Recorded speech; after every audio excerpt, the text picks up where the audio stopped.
against terror and see to it that we can combat it, efficiently and effectively. Very good idea. Chief Osita Chidoka, thank you very much. Okay, I beg, make una help me go find two Niger come, because two Niger have been saying we need more soldiers and all that. Thank God that somebody outside this panel is saying now that what Nigeria needs is not more soldiers or more police. What we need is special forces.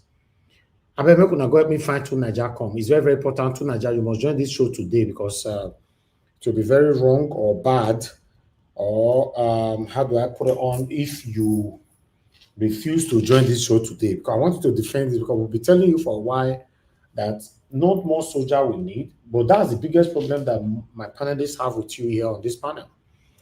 Yeah, but we will take it from there. I appreciate every one of you right there. Thank you very much for your time with us. Good morning, good afternoon, good evening to every one of you. God bless you now. Thanks for your time with us today. A link they posted, click on it, join us here if you want to discuss what we are presenting today. Although my presentation is not finished, I still have a little more to go. Mother for Mommy Diaspora, thank you very much, Mommy. Good evening to you. Thanks for all that you do. Thanks for always being there for us here. Thank you, Abu Azi. Appreciate you. Good evening to you. Thanks for all that you do. Thank you, Madam Eugenia. Good evening to you, ma. Thanks for all that you do. Appreciate you. Black Panther, my brother. Thank you very much. Appreciate you. Luwato, see my brother. I can see you coming on the backstage, but I've not seen your camera yet. Mike Akambare, thank you. Samudame, I can see you right there as well. Thank you, everyone right there, my people. A lot of you have commented. I want to say I appreciate every one of you. Help us to press on the like, help us to share, and also press on the dollar sign if you can. Encourage what we're doing here. Christian CX, I can see you. Wisdom Lucky, I can see you. Blessed Lady, I can see you. Thank you, Madam Amen Bright. Thank you very much, I appreciate you. Thank you, Chris Emenike. Thank you very much. God bless you. God bless you all right there. Madam Peggy Monday, thank you very much, ma. Appreciate you, Madam Stella Masevedo, and many more. Okay, I would like us to listen to this one quickly. Morning, Adefemi. Morning, Dr. Rubin. Good morning, Ayo. Good morning, Good morning, Adefemi. How's everybody? Intellectual today with Thank you. Yes, the glasses, isn't it? It's doing a little something. Yes, it's doing something. Good morning to you, viewers. Let me tell you what's happening around the world.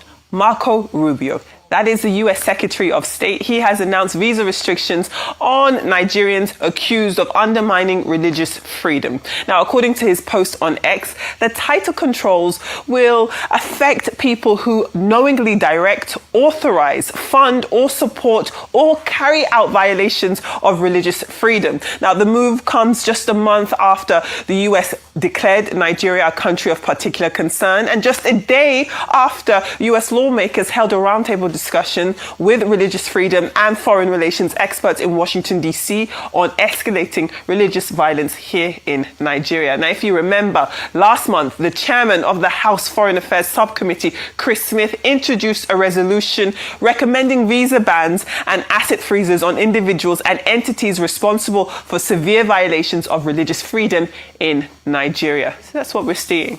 Well, staying in the United States with US-Africa relations, and the presidents of the Democratic Republic of Congo and Rwanda, that's Felix Tshisekedi and Paul Kagame, are set to sign a US-brokered peace and economic agreement with Washington today. Now, both leaders arrived in Washington earlier this week, as well as Kenyan President William Ruto, who will reportedly be present at the signing, aimed at ending this months of long-running conflict in Let's begin what's trending in the United States, where the government has announced new visa restrictions targeting Nigerians accused of undermining religious freedom following escalating violence and what Washington describes as targeted persecution of Christians in Nigeria.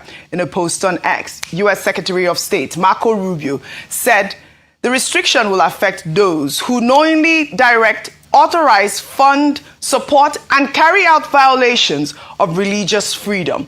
And I'll read Marco Rubio's post on X. He wrote, "The United States is taking decisive action in response to the atrocities and violence against Christians in Nigeria and around the world.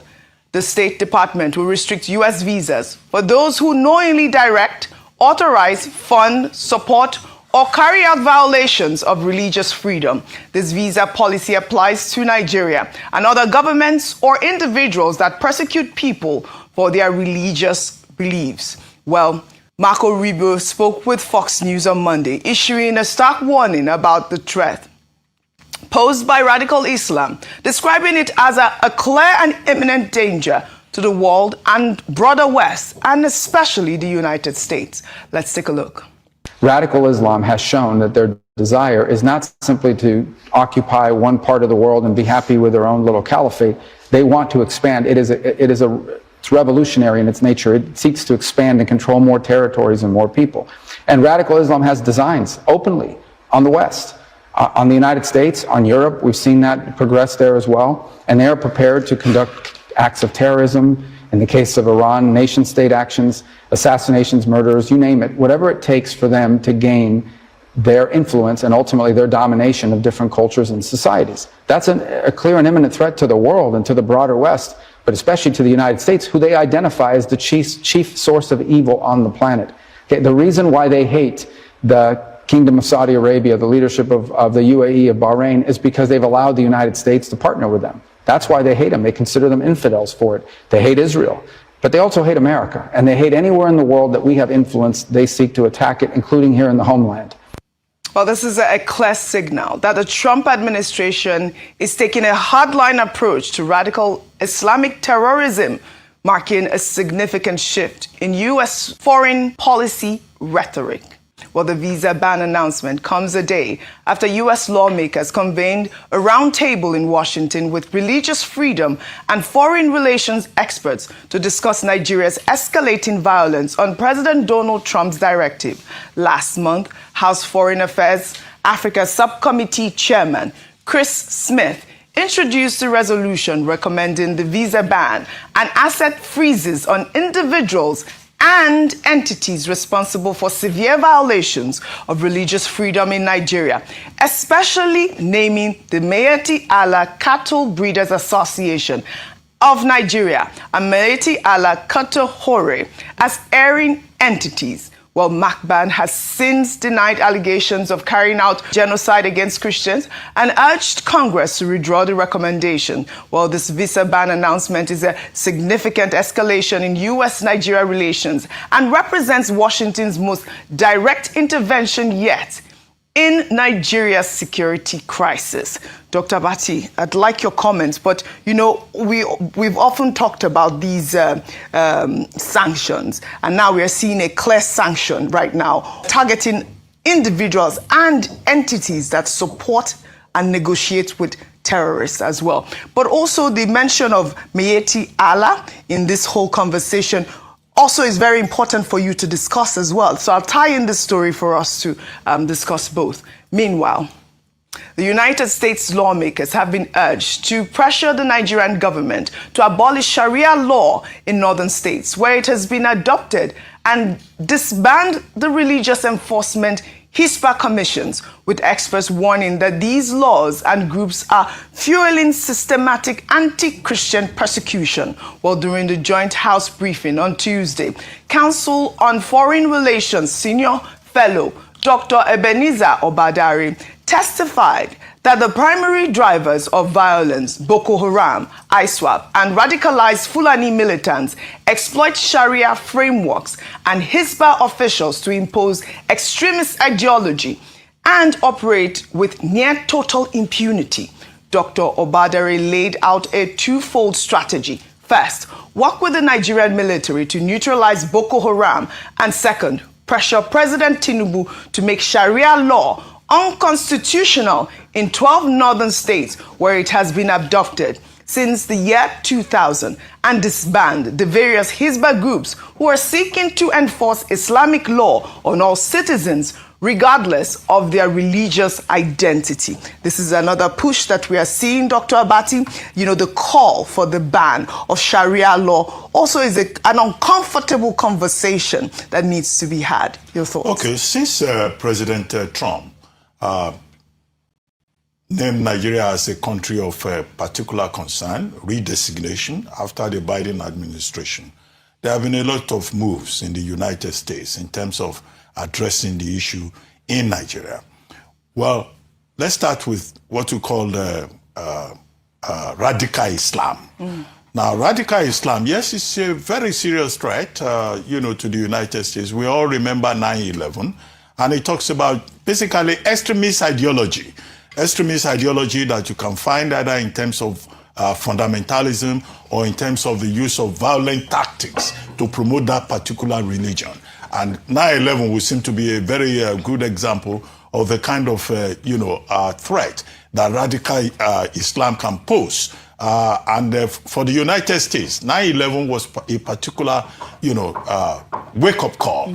And the international community have been mobilized since then to fight global extremism. So it's not just of concern to the U.S., it's also for the global community.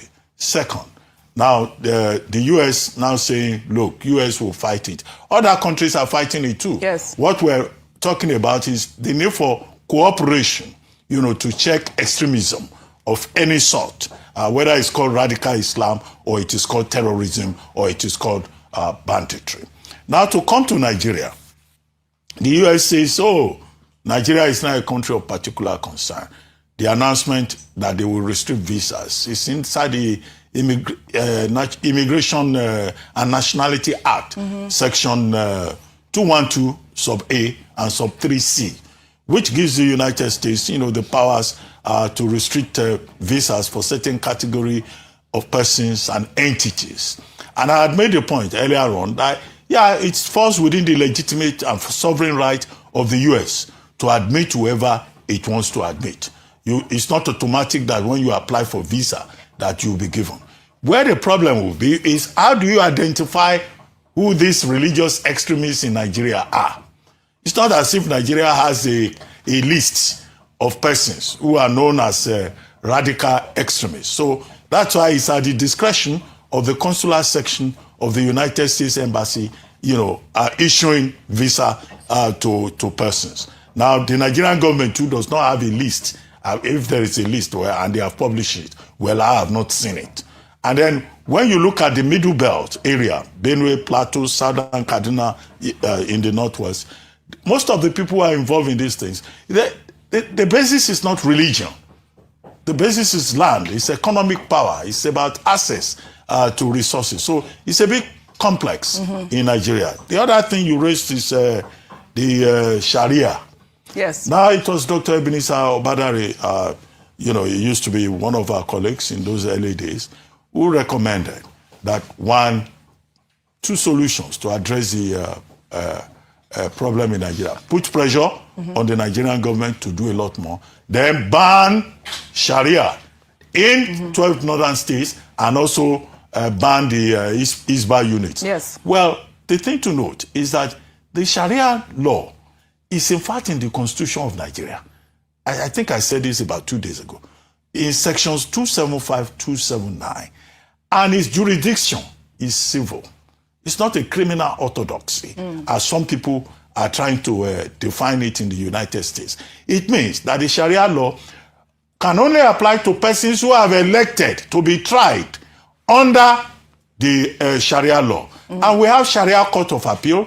We have in some of these states, where you have the Sharia, and in any case, it's a federal system. Yeah. Some states, that say, we want to adopt this kind of system of law, are allowed to do so. But that law should not apply to people who do not subscribe to it. So you cannot use Sharia law now to punish Christians. Yes, and so I do not think that President Tinubu has the powers to unilaterally say, he will declare Sharia law unconstitutional. In fact, that would be a prescription for chaos, all right, for conflict. All right. In fact, it will worsen the situation because persons from those 12 northern states and, religious leaders. Why is this Abati like this, for Christ's sake? Why is this man like this? Is Abati not aware that this Sharia law have taken so many lives? Like that word. Miss Elvis, God bless you, Miss Elvis. God bless you. They don't give Abati money. They don't give her money. That's why they talk like this. They don't give her money. Put allegedly. Put allegedly. What? Why? This is crazy. Everybody know in Nigeria, including the Northerners, know that Sharia law is satanic. It's not a good law. A law that have taken so many lives, that have imprisoned so many people, that have bite so many Christians, indirectly, directly, allegedly. Why are you advocating for this Sharia law? Why are you threatening the president in advance? If he removes Sharia law or disband Sharia law, chaos will happen in the country. What is happening right now in the country? Is it not enough? Abati. Wow. They say, oh, you will declare Sharia law unconstitutional. In fact, that will be a prescription for chaos, All right, for conflict. All right. In fact, it will worsen the situation because persons from those 12 northern states and religious leaders who, since 1978 Constitutional Conference, insisted on the Sharia being accommodated as a personal orthodoxy. Right. They will be the ones to now rise up in arms. So, in trying to solve a problem in Nigeria, you create another problem. All right. We have often seen, like you have said, that the Sharia law should not be used to persecute Christians, right? But we have seen that happen. I think we've discussed this at length. Ayo, Yes, even recently, we've seen... Now it's inching closer. Yes. And the truth is that we need to also decide whether or not Nigeria is a secular state or not. Correct. If we say that Nigeria is a secular state, then we cannot have sports whereby a particular religious law is allowed. So we need to make that decision. And I did mention at the beginning of this conversation on Christian genocide that we must have uncomfortable conversations around Sharia law in some states. I also believe that it's important to find out to what extent the Christians living in those... we've seen incidents where it crosses over. It always crosses over after a while. And that's where the challenge is. If something was instituted or called upon, if we see that it has a negative effect, we can go back to the conversation, revisit it, and actually find out if it's still working. Except that Sharia is not a religion. The Constitution says there shall be no state religion. Correct. In any part. And there's no state of Nigeria where they say you must only be Muslims or you must only be Christians. Yeah, but the point she's making is a system of judicial administration that applies to only a particular religious group. Or whoever submits to it. Yes. But it's mainly the religious group. So let me tell you why she's talking about, why we're talking about this, because only recently I think we saw a man's store that was closed down in Abuja and said it was a Sharia court that repossessed his property. And we have seen some of these. There's no Sharia in the FCT. Well, that was the conversation. In the state where it was brought before. It was brought before. And so they are inches. So it was in the state it was brought before. Closer, so, exactly, because the people that were persecuting were, using the Sharia court to do that. And so, like Ayo has said, this is a situation where these laws are inching and also persecuting people that have not subscribed to it. For example, we saw Deborah, the killing of Deborah, who was blasphemous, and she was killed. She was burned. But she was Christian, and they used the blasphemy law to persecute her. So, these are the sort of conversations that are uncomfortable and need to be had. If we have to revisit the conversation, we should open it again on the table. And this is my thought. The Constitution is being reviewed all the time, Dr. Bat, isn't it? We're talking about Sharia law. No, I don't understand this about. Abati is a wicked man. Abati is a wicked man. They brought to you the issue of Deborah. You can't even talk about Deborah. You are a wicked man, Abati. And it's not that. Naja watch. Abati is evil. He's an evil man. Naja watch. The question is, who wrote the Constitution? That's the question. Who wrote it? And if they say they should put Sharia law, we are going to put Ogun law. Isango law. Simple. I don't think Sharia law is part of our constitution, because Nigeria is a secular country. But now they brought to you, they point to you, they even show you on your camera about it. Deborah was killed unjustly. You can't even talk about that. You are evil, Abati. You are evil. Let's finish. Let's wrap up. I have told you people that the problem of Nigeria is the Constitution. Well, I don't think President Tinubu needs to go in that direction. Well, that's your advice. But the Nigerian people are saying that these are the conversations that need to be had. If this is a situation where Christians are being persecuted for something that they did not subscribe to, I believe it's something that should be put on the table. Yes. That's really all it is. The constitution. Even his colleagues there are opposing him, stopping him. This man insists. Mr. Elvis, on this one, Ojiokwe stood their ground. Now, yes. they even brought to you. Now, can you take now example, Mr. Elvis? In Edo State, they caught some guys, right? That were from the north. Why don't we now use our Edo palace? Why not take it to the palace and say, okay, go and do use a Benin tradition to judge? Thank you.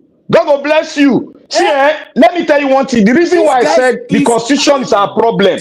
Now you people are going to enter the constitution properly now. Evil. Because now, you people are going to enter the constitution properly now. Now, two Nigeria say constitution is not our problem. You now see that we are entering the constitution now. Okpebolo, instead of him to use our palace to judge those guys, rather he went to give them 64 billion naira. Abati, you are evil. You are evil. Anyway, let's round up. Let's round up. Well, all right. Conversation. So, all right. In the meantime, the Senate has confirmed the appointment of former Chief of Defense Staff General Christopher Musa as Nigeria's new Minister of Defense following a rigorous 5-hour screening by lawmakers on Wednesday. During the confirmation hearing, General Musa faced tough questions on recent security lapses, including the withdrawal of troops from Government Comprehensive Girls Secondary School in Maga, Kebbi State. General Musa assured the Senate that he would immediately set up a full-scale investigation into the troop withdrawal once he assumes office and vowed to probe the recent killing of a brigadier commander in Borno State, Brigadier General Musa Uba, and other attacks targeting military officers. Well, during the screening, General Musa also declared a hardline stance against negotiating with criminals, stating that such negotiations compromise national security. Let's take a look. No one individual can do this together. We must work. So it says no to negotiation. There is no negotiation with any criminal. And I think that should be made very, very clear. We are working together. We're going to work together with the NSS office to ensure that states don't adopt such things, because those things compromise security.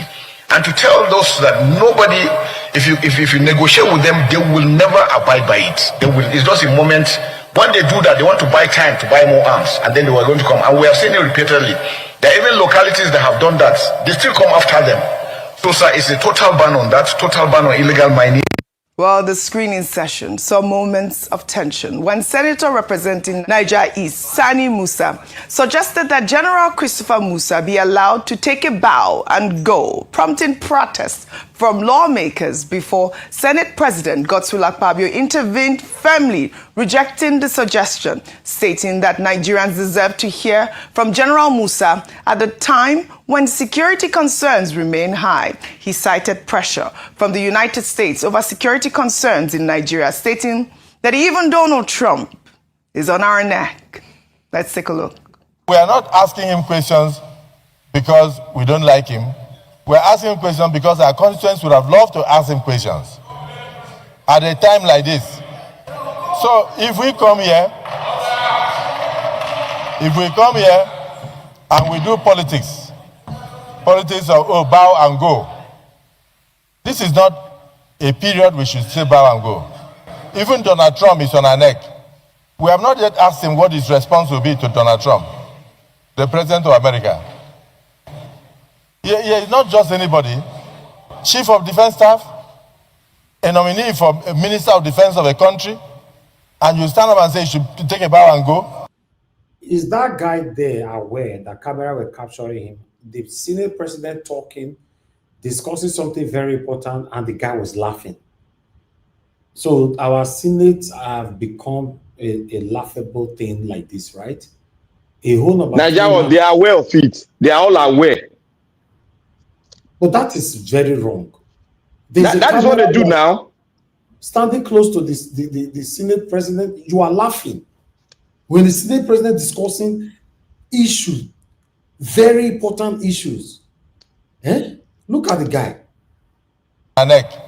We have not yet asked him what his response will be to Donald Trump, the President of America. Who is that guy? Yeah, not just anybody. Chief of Defense Staff, a nominee for a Minister of Defense of a country, and you stand up and say you should take a bow and go, with so many questions on the mouth of Nigerians, with over 200 Nigerian children in the bush, kidnapped and being tortured. His appointment is heralded all over Nigeria with happiness because Nigerians believe he has something to offer. Give the man an opportunity to give Nigerians hope.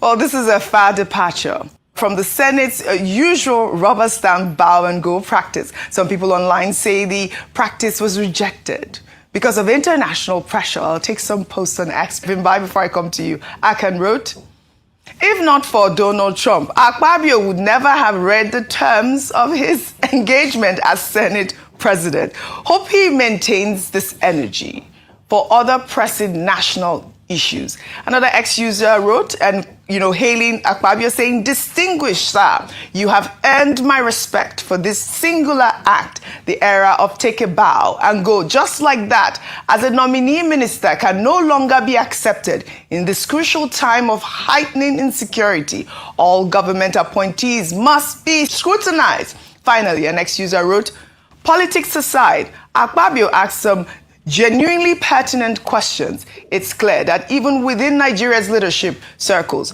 there is an awareness of the pressure coming from the United States and a need to respond thoughtfully. And also in the meantime, speaking about, General Musa and, the zero tolerance on negotiations with terrorists, the House of Representatives on Wednesday called on the federal government to reveal the financiers behind terrorism and banditry in Nigeria. The House resolved that the people backing kidnappings and banditry in the country should be named, sanctioned, and persecuted, while also stating that all terrorism-related persecutions should be open, expeditious, and transparent. The lawmakers also demanded that the federal government open a new special court specifically dedicated to terrorism, banditry, and kidnapping. These are all the right moves in the right direction. We've always called for these people to be named and shamed. Now the lawmakers are even calling for a special court for the persecution. Now your thoughts on Akpabio even referencing Donald Trump, that hey, Donald Trump is on our neck at this point. This international pressure, the pressure is getting worse. It's getting worse. Go ahead. Well, I'll begin with the special courts because this is something that Okay, guys, we need to stop that right there. I want us to start talking. I appreciate you all once again.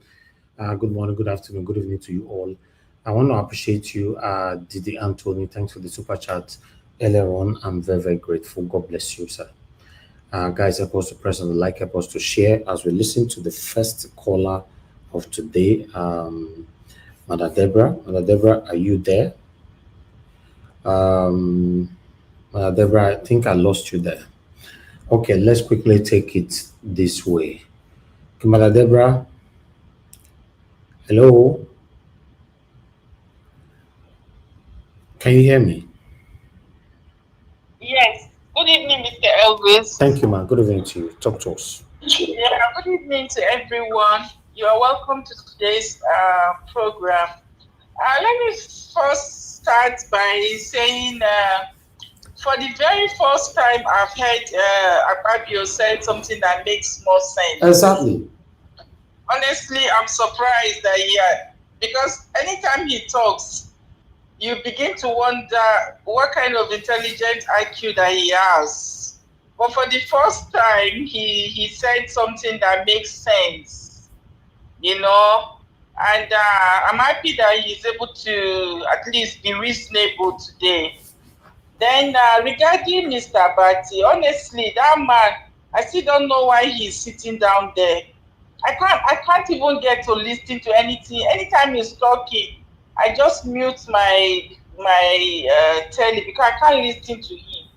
He never says anything that is reasonable, and he's actually displaying his evil nature on air for everyone to see.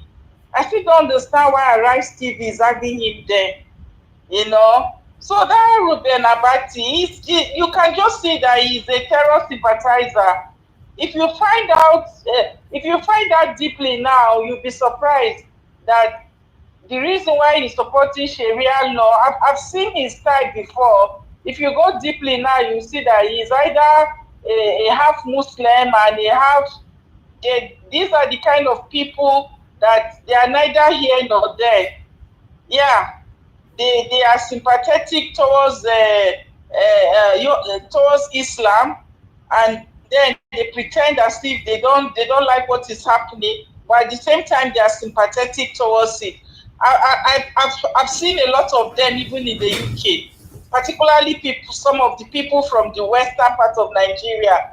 You have a lot of them like that. They are half Christian and half Muslim, so they cannot even see what is wrong when they are doing what is wrong. Everybody knows that Sharia is a religious law, and he's trying to say the Constitution say there's no state religion. And then what is Sharia? Is Sharia not part of a religion? Even when his other people, I'm happy that they stood their ground, and he should be ashamed of himself. You know, he should be ashamed of himself. I wonder why his wife and children cannot, maybe they are like him as well. Why they cannot call him to order. He's just disgracing himself on air and exposing his evil nature for everyone to see, that he's just a terror sympathizer.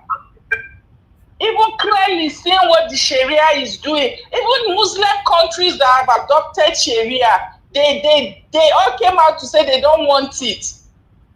Then you now, instead of you to stand on the ground that this thing is not going to be good for Nigeria, then you are allowing some states to practice it. What if tomorrow they now want to force it on the entire country? What would you say? So that Ruben Abati, he's a disgrace.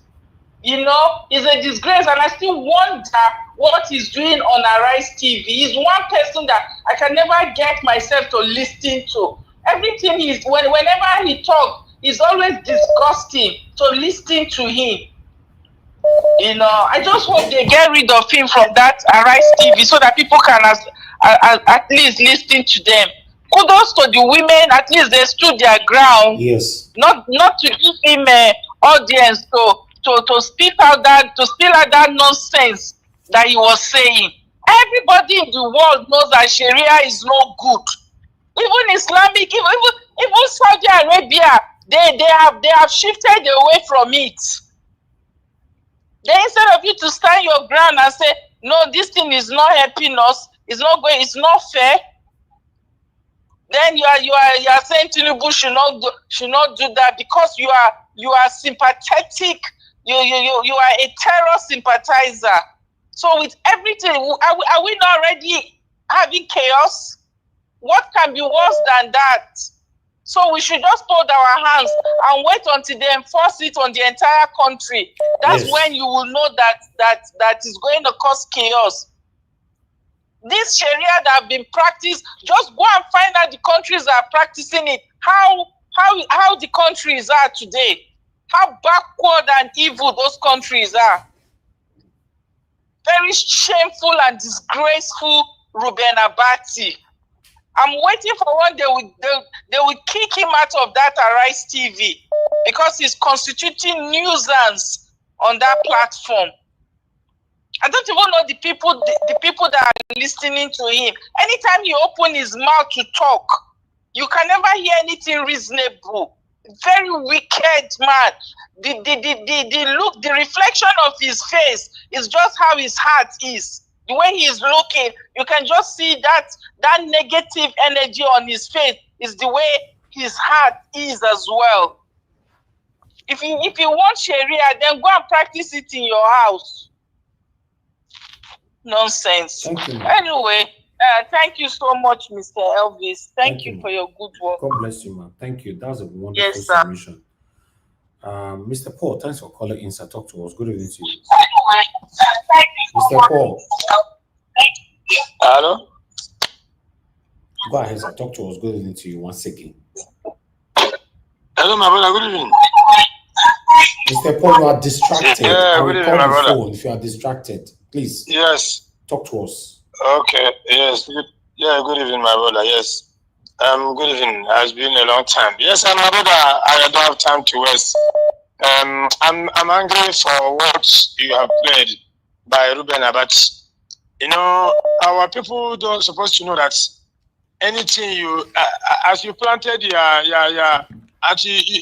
you learn, you arrange your bed is how we are going to sleep on it. You know what is happening in Nigeria? Why we are into a mess today is some people they see evil. They cannot say that this is evil. But I want to tell them from the bottom of my heart that God will visit everybody who is supporting what is happening in Nigeria today. That evil will visit his family. If you support evil will visit your family. If you support the good thing will visit your family. As the Ruben Abati is supporting this nonsense, this Islamic agenda in Nigeria, that Islamic agenda will visit his family. And in third generation, I don't have much to say this night. All I want to say this night is anybody who is supporting the killings of Christians, the killings of Nigerians, those people will visit his family and his generation. That's what I have to say. But I'm saying that America should come in, not going back about it. All those evil must stop in Nigeria. Thank you. Thank you, Mr. Paul. Thank you, sir. Hello, yeah, good evening to you. Hello. Hello. Turn down your system now. Is this one on the way now? Hello. Yeah. How are you, Nigeria Watch? Good evening to you, sir. Please talk to us. Where was your name? Where you calling from? Good evening. This is Chris calling from Maryland, Thank US. you, Mr. Chris. Talk to us. Thank you for your good work and keep standing on the right side. Don't worry, we'll get there. I know it's going to take it's a long marathon race, but let me comment on the thing you showcased today and also yesterday. There's no need to talk about Abati. Abati is always two-faced person right from time. If Akpabio has been standing this way right from the beginning, nobody will accuse him of anything, despite the way he came into the Senate. No problem. And for yesterday, Ituna just made a wrong statement by saying that Trump was coming to attack Nigeria. Capital no. Trump never said he's coming to attack Nigeria. Trump said he's coming to clean up the terrorists that are killing Christians. That's what he said. And for Nigeria to be coming to be giving wrong statement and accusing, give us our mandate and Black Panther that they are the one lying. Yesterday he was saying it as if people are not hearing him. That guy likes to hear his voice. I don't know. He doesn't want people to talk. He just wants to hear his own voice talking. Man, that guy, I think I don't want to attack his personality, but he has to check himself. Maybe he needs some therapist. Give us our mandate and Black Panther, please stand on the right side. Keep giving him back. Thank you for your answer call. I appreciate that. God bless you, okay? Thank you, my brother. Thank you, Mr. Chris. All right. Yes, sir. All right. Yeah, bye. All right. I appreciate you all right there. I think we should start talking from the panel. But before I would take that, I would like to quickly take this article you can see on the screen. Although there's a video for it, but because I don't get the time again, I just have to take the article so we can start talking. You know, Dele Momodu was on TV this morning, where he said that withdrawing of police escort strategy to suffocate the opposition. You know, he went on the chieftain of the African Democratic Congress, ADC, Dele Momodu, has said that the recent directive to withdraw police escort from very important personalities, VIP, is a strategy to suffocate the opposition. Momodu made this statement on Wednesday while responding to questions in an interview on Prime Time, a program on Arise Television monitored by Daily Post. The publisher of Ovation magazine stated that only politicians in the country, capital cities, should lose police escort and not ordinary Nigerian. His comment is coming against the backdrop of the withdrawal of police escort from very important personalities, VIPs. So I'll just go to his quote quickly.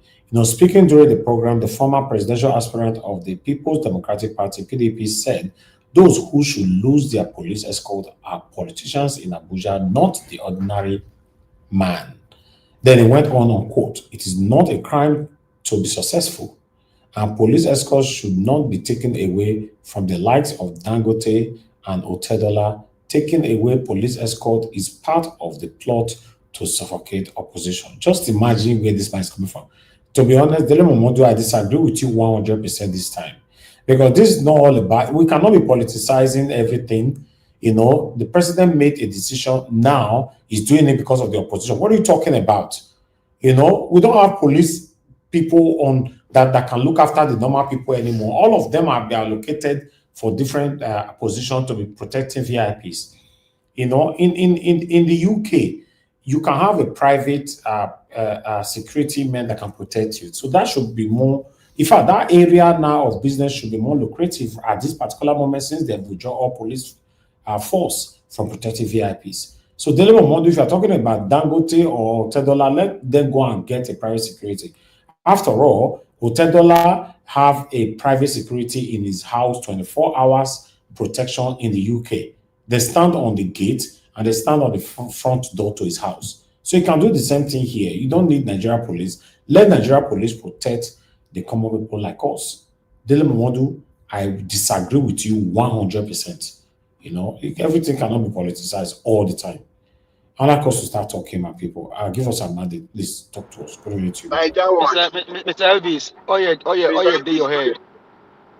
Hello, who is that? Okay, it's me, Alabo.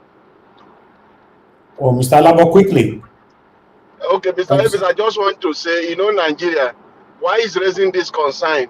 Moku not just write it off. It's possible to, but it will be fair for Nigeria. Oh God, write them off. When you come to your turn, you talk about. When you come to your turn, when you get your turn, you talk about them. Write them off, I beg. Okay, let me talk. Hold on. Let me talk. Thank you. Well, they are killing. The woman where they say Gary for Orion is being killed. The one where they say Lubo or you say being killed. The one where they sell Kulikuli for Kaduna Junction is being killed. You are talking about these criminals, these looters, these thieves stealing our money, destroying our people to be protected. I greet you, Mr. Elvis. Mr. Elvis, I will pray for you again. God will bless you for all that you do. I know one day we'll go see you in person, but God will continue to bless you. You are a blessed man. You can never go down. Mommy, that's right. I love you. Thank you very much for all that you do. This is the height of criminality. When you want to read it, I was even thinking that, in fact, man, you are truly who you are. God bless you in Jesus' name. You are a blessed man. You have our people being killed everywhere.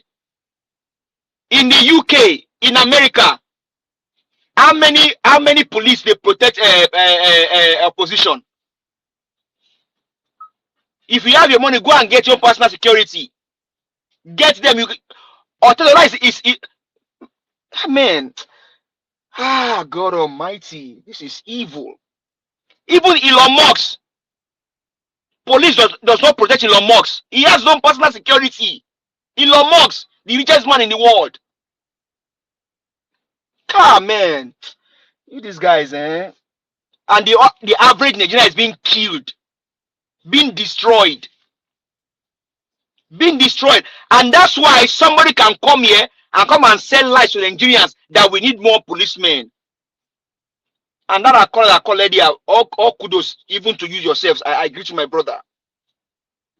When you now apportion our police officers to protect these people, then what then is the duty of the police then?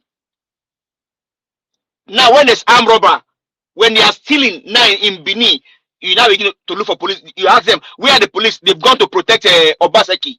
They've gone to protect Aswe. And the average Nigerians are dying. This is evil. Dele, where you are in UK, can you call a UK police to come and protect you in UK? You get your security. Opposition, if you feel that your life is being threatened, speak out and get your security guys to protect you. That is Mr. why Peter it's good Gregory in Obi, arms now. Man. hello sir, please allow me. Mr. Peter Obi goes everywhere. How many times have you seen police escorts? Please, Nigerians, what we are dealing with is very, very critical at this time. What we are dealing with, and don't let anybody sell lie to you. Don't let them sell any lie to you. Yesterday again, they told us here on this platform that you arrest terrorists, arrest them to decorate their house, right? And today you can see a foreign country tell you what they do with terrorists. As a matter of fact, your ex-president Bangla told you that during our own time, when we catch terrorists, we don't send them to their maker. I like that word. Oh man, I like that quote. We send them to their maker.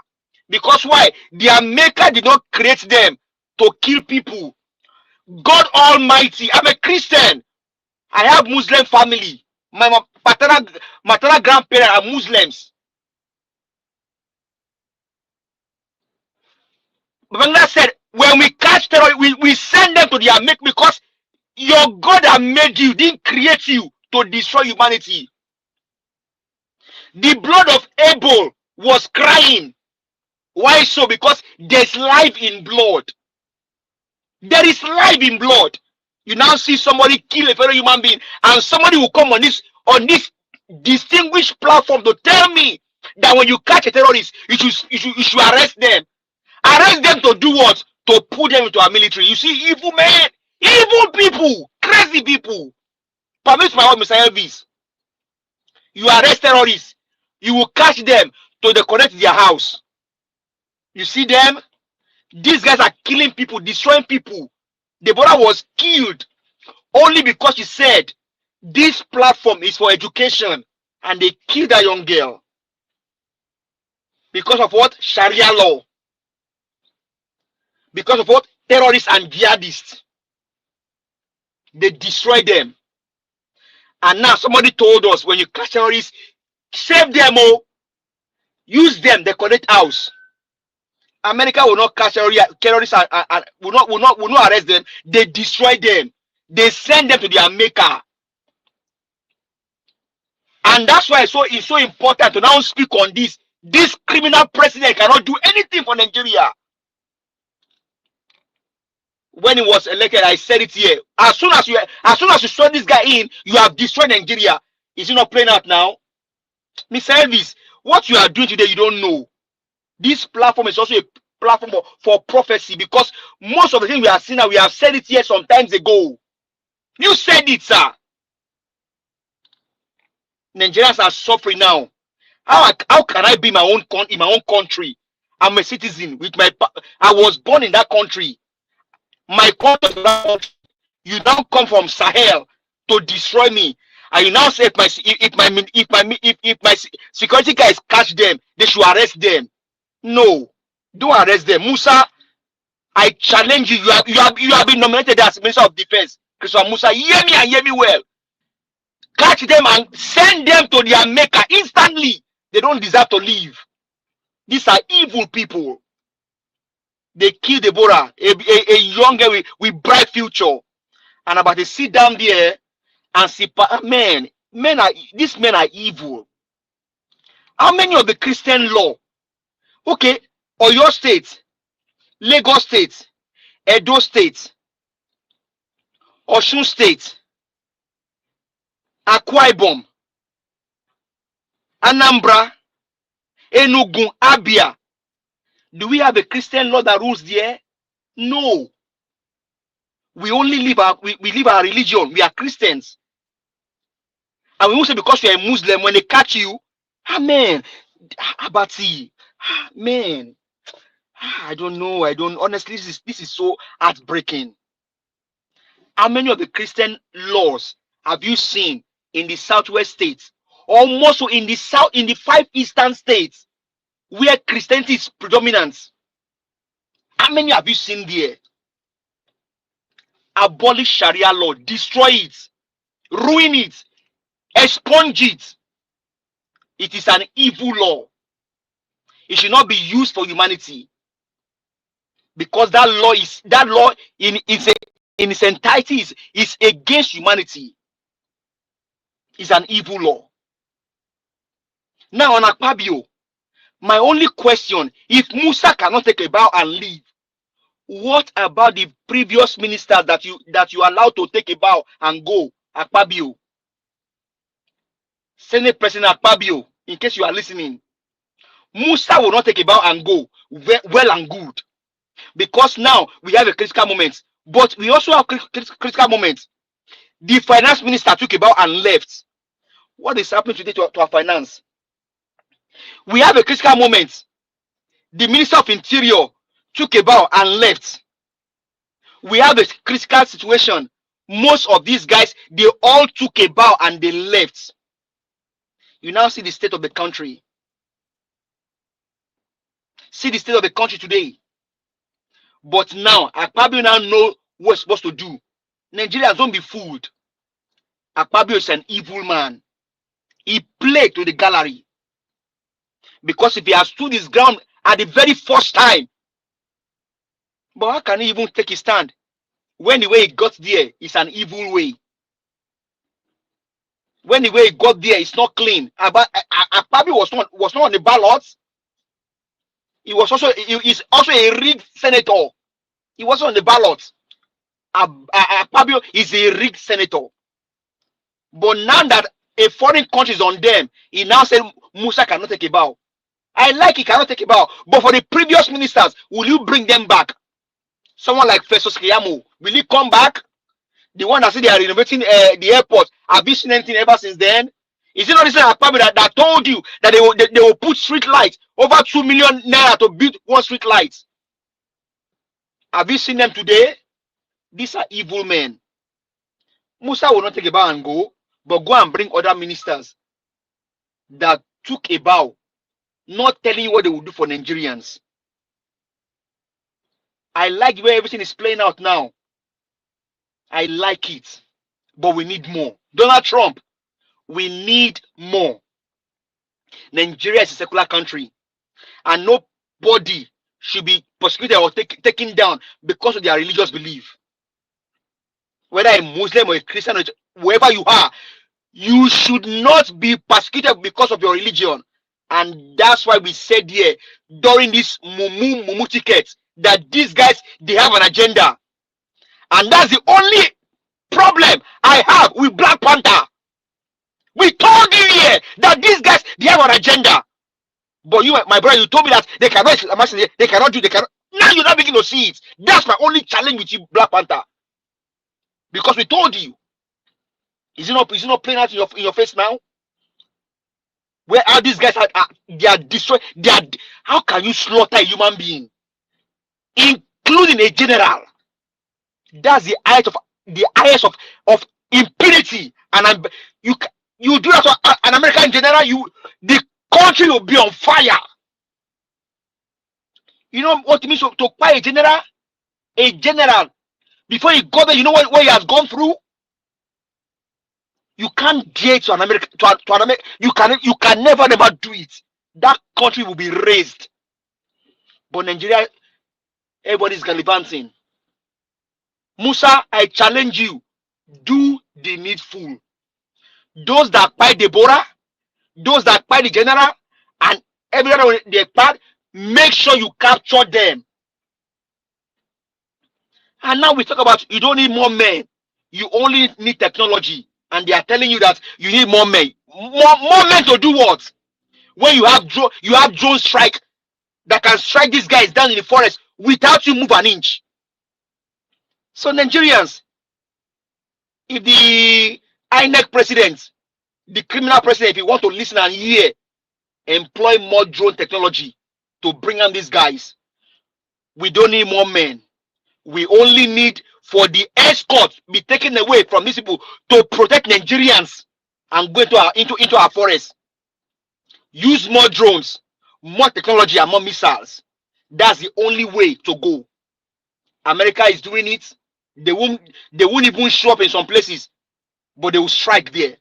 Russia is doing it. They won't show up in. They won't have a president, they will strike. Ukraine is doing it. Why are we different? You need more drones. And this guy that we have today, they can operate drones. Let us use our drone attack against these people. Mr. Elvis, once again, thank you very much for allowing me to speak. I hear the mic. All right. Give us a mandate. That was a wonderful submission. Thank you, my brother. I was about to give the bell. Yes, it happens same time. Thank you very much. I would like us to take this call from Madam Origin. Madam Origin, thank you very much, ma, for calling in. Good evening to you. Madam Origin, are you there? Hi, George. Yes, ma. Can you hear me? Can you hear me? Yeah, we can hear you. Talk to us. Good evening to you, ma. Oh, thank you so much. Thank you. I greet everybody. I greet Mommy Diaspora Thank and you, Mr. Niger Watch. I just called to say thank you. Thank you, thank you, thank you. It's because of people like you that there is hope for humanity. When good people keep quiet, the world is destroyed.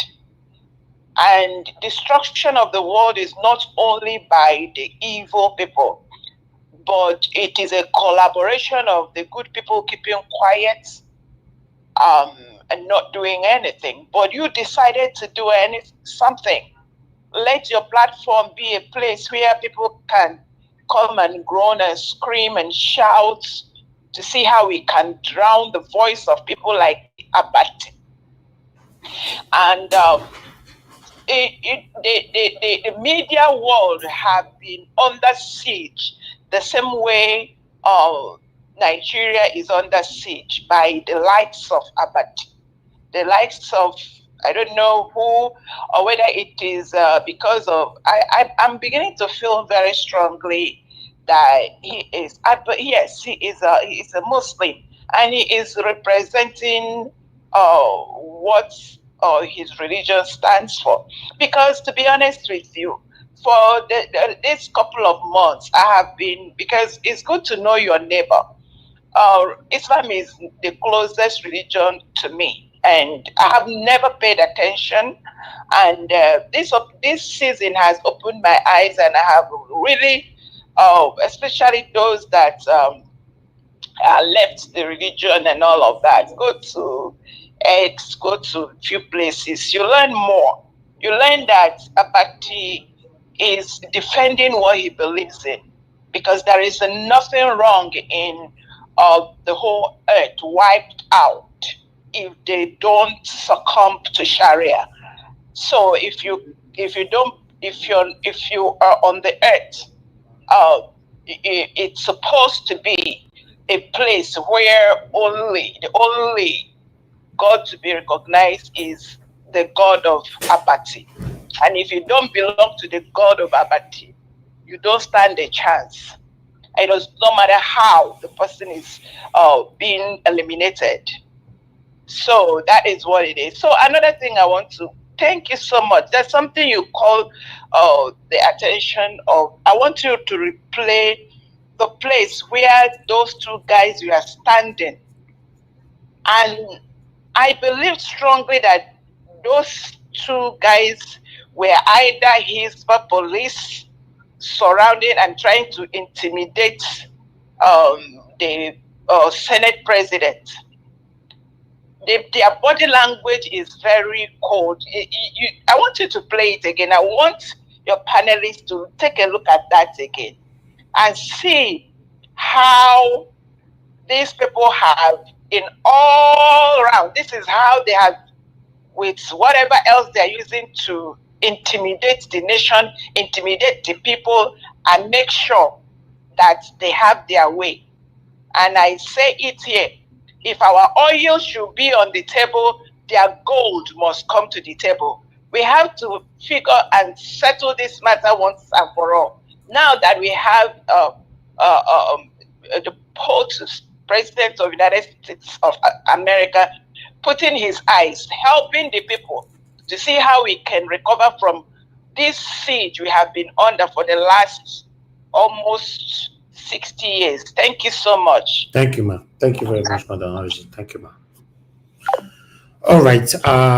That was a good submission, but I wish we can play that particular video. The exact minutes we've passed there.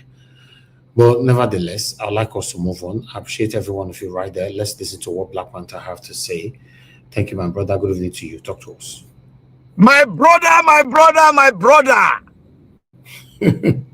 More grace, better grace upon you. More grace to our mommy. God bless you, ma. And more grace to everyone, both that are listening and the panelists that are here today. More grace to every one of us. Let not any one of us take our eyes away from the globe. What they want to do is for us to take our eyes away from the globe. You know what I'm saying? Now, I will start from the beginning. You see, America is already in Nigeria. We know how the game is played. We know how the game is played. Now, they have been investigating this Nigeria for the past 12 years. That's to tell you that they were on ground. They have been on ground and they are getting it from every tree they planted on ground. They have been getting the feedback, the fruits have been coming back to them and they've been chewing the fruit. And the fruit is so juicy. Now, Nigerians, I want to thank all Nigerians in diaspora, especially the ones in America. I sent a message here. I said, go to the Twitter pages of all the senators, all the members of the House of Rep that are in these committees that are looking into Nigerian cases. It is mind-blowing. Nigerians they've never, all the constituency, all the senators and the House of Rep member, they've never gotten an outburst of messages in the millions. Videos, voicemail, everything. Facts, everything. Rubio, I've gotten go and look at Rubio X pages. Nigerians are pouring it in. Go and look at the senator from Texas, the one in charge of this case, the one that has been fighting for a very long time, Ted Cruz. Millions of Nigerians are bombarding his X message, giving him the facts. I want to thank Nigerians. Don't let us take our eyes away from the globe. Please, I beg you. Because the paid agents, like we have, some of them were here yesterday. They speak like paid agents. They are. But we put a word behind this. They are allegedly. I know they are. Because I follow the money. I spoke about the money here. I want to say thank you to Donald Trump, the Pontus. Thank you very much, sir. May God continue to increase your wisdom. Because the Bible says all things work together for our good. Moses was used. Nobody believed. Moses, that was an idol worshiper in Egypt, was used. But many did not believe. Many Christians did not believe. Yes. But when the light came, we saw it. Thank God we saw it in our lifetime. Now, the Nigerians, our brother, one of our brothers from Washington, D.C., it's an Edo State extract, led a group to meet with the committee and sat with the committee. And the objective was that they should bring forth the list, probably list that they have. They should drop it and speak on the fact they have on the ground. And they went in there, they spoke with all the senators and the members of the committee. They brought everything out and they submitted the list to them. What they are doing is concretizing the facts on the table. That is why they went into a closed door meeting, and every house members, every member spoke, and all of them were focused that Nigerian government were telling lies. Every members of the committee spoke. They said Nigeria government were telling lies, that Donald Trump should press further. Everything has been packaged. What Rubio did was a piece of the iceberg. The final thing is going to be on the table of the Pontus, and he's going to elaborate and expatiate on how the sanction will go. We are not only pursuing the sanction, we want in Europe, everything that they got, everything linked with those that are saying, oh, no, sanction them. They will be included. That is our fight. People like those people that like Abati that are saying, oh, no, Sharia law, those people will be included. That is what we are fighting for. By the law says, aiding and abetting a crime, you have committed it yourself. So what Abati is talking about, Abati is the one we call educated illiterates. You see, he's trying to take our eyes away from the ball. He's contradicting himself by saying Nigeria is a secular state with 2 laws. When we are saying here that in the Nigerian constitution, they embedded in it Sharia law. Some people came here and started shouting because they are ignorant. There are many ignorant Nigerians there. It was as a result of Peter Obi that came into the front run of this democracy, of this politicking, that made a lot of them to participate. But they are not good students. They don't want to listen. They don't want to hear, and then their heart be taught on what is going on. Rather, they just want to follow the guides of things. That is why they come here to contradict. Or anytime we put forth something, they contradict it. I said one thing, and I must give thanks to our great hero, Gani Fahmi, the late Gani Fahmi. May his soul rest in perfect peace. You see, the Nigerian state, I said it here, that Nigeria is not a country. We don't have a constitution. But people were saying, even some of the affiliates of these terrorists, they came here in Nigeria Watch here. They were saying, oh, we don't need a constitution. New Zealand don't have a constitution. Britain don't have a constitution. Blah, blah, blah. Boo crap. Sorry for my word. They were saying it. But what are we going to now? But he's bringing forth a contradictory statement that Nigeria is a secular state, thereby a secular state can have 2 laws. And he said he's a lawyer. That's why I say he's educated illiterate. And he has affiliation. Let people go and investigate him. There's a link to what he's saying. He speaks like a paid agent. He speaks like a paid agent. Because go and watch his tape. When we're talking about the constitution, he was his mouthpiece was very low on Sharia law. But now, you see the mouthpiece is high now. Because he doesn't want Sharia law to be expunged. The question now is, who were the people that told a lie that said, we the people that wrote that constitution? That is why I said, Abdul Salami, I'll be pressing it, that Abdul Salami should be arrested. He should be arrested for committing a great crime against the sovereignties of nations that came together and they didn't call themselves Nigeria. It was the British that called it Nigeria. He committed a treasonable offense by not presenting the constitution before Obasanjo when he was being sworn in. Then the question is, who are the men, the wise men? Let me put it in a very fine language. The wise men that sat down and wrote a lie and embedded the Sharia law into the constitution.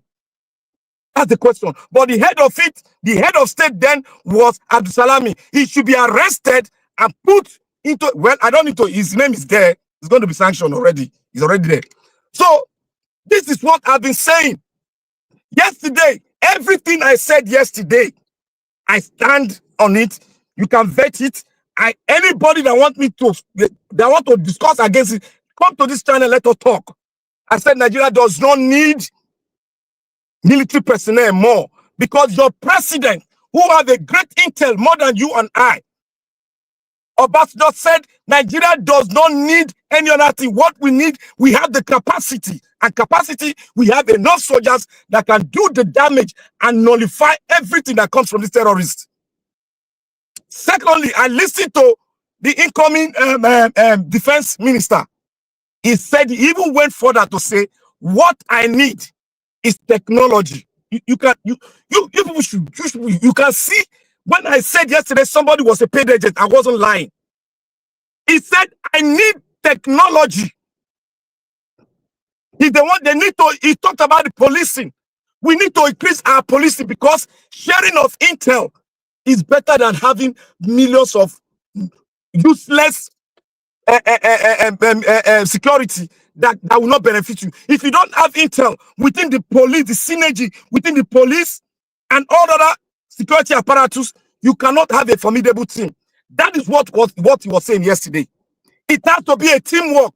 That was why when he called VDM to his house, VDM thought he was being arrested. But he said, I need your help. That language is being spoken in the US, everywhere, even in England. They say, I need your help. They need your intel so that they can finish the operation. That was what he was saying. Not that the man was weak. That's a good word to use because it's a universal word within the rank and files of security personnel all over the world. I need your help. Does not mean I bow before you. No, I need your intel. That is what he's trying to tell him. And he gave him the intel and the man was satisfied and he said, you can now go. Simple as ABC. That is a man that followed the books when driving the train of security on how to get these people down. You need intel. And you need what? Technology. Why is Harrison capturing those terrorists, buying them? How did he do it? Go and watch, go to his site. Go and watch the drone a Nigerian bought for him that the so-called is using, and the military, they've not lost anybody. They've gone into combat, they've not lost any person because they are using the right equipment. This is not a war. This is a different kind of war. We have guerrilla war. We have so many kind of war. In this kind of war, where you go into a place that is so dark, you need the technology to be able to draw the schematics on how you will go. I want everyone to go and watch. It is out there now. How the America came into Nigeria. The schematic is on YouTube. How they came in and how they draw the map and how they apply technology. They came in the midnight. Do our military, our police, do they have the gadget to come in the midnight and use the gadget technology to see people as if you're in the daytime? We don't have it. Those are the fundamental things he was talking about, that he needs technology. Every soldiers that they don't have day and night. Everything is day. They don't have night. They can go into battle in the night, in the day, any time. Technology has made it possible for that to take place. That is what they use in sniffing out those terrorists in Nigeria. And when Zamfara, they sniffed them out and they took just one person. They took the person on board and that was it. The bird is on board. They spoke it and he immediately spoke to his wife that I'm on board. I'm coming home.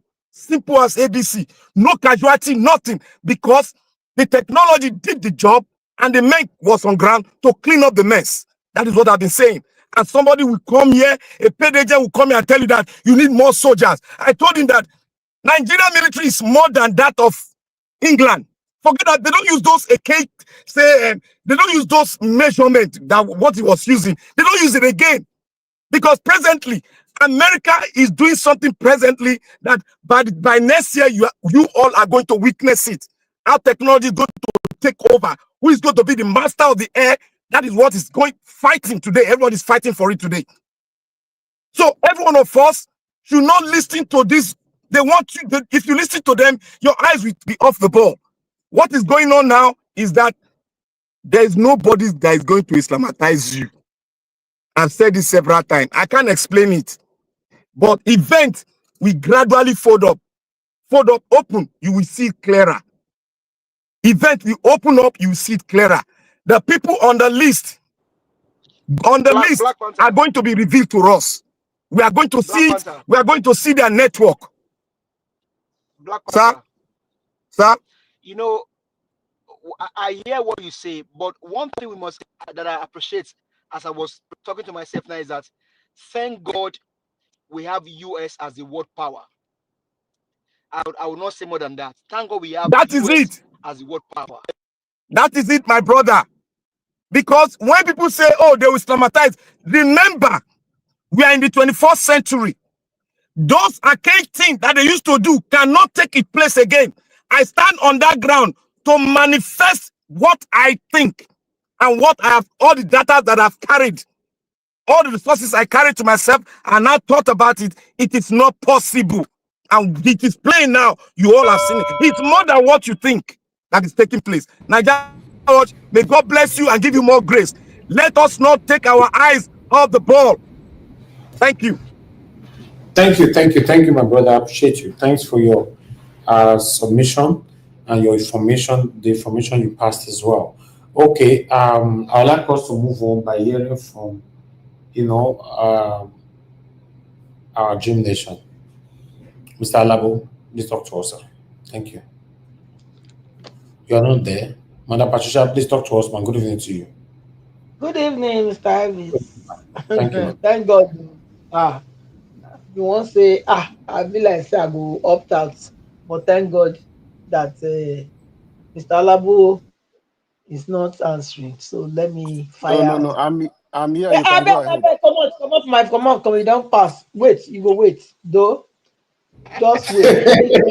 Which of your demands? So I don't start to talk. Show me your demands. Show me your demands. I don't start to talk. Okay. Mommy, good evening. You Mommy see me, Alabo, Diaspora. about you. Come on. I don't you don't call the name no answer. Good evening, Mommy Diaspora. Good evening, all our panelists. Make I feel great, Mr. Alabo. Good evening to you, special one, because you did sleep on your guard. Yes, that's why I overtake you.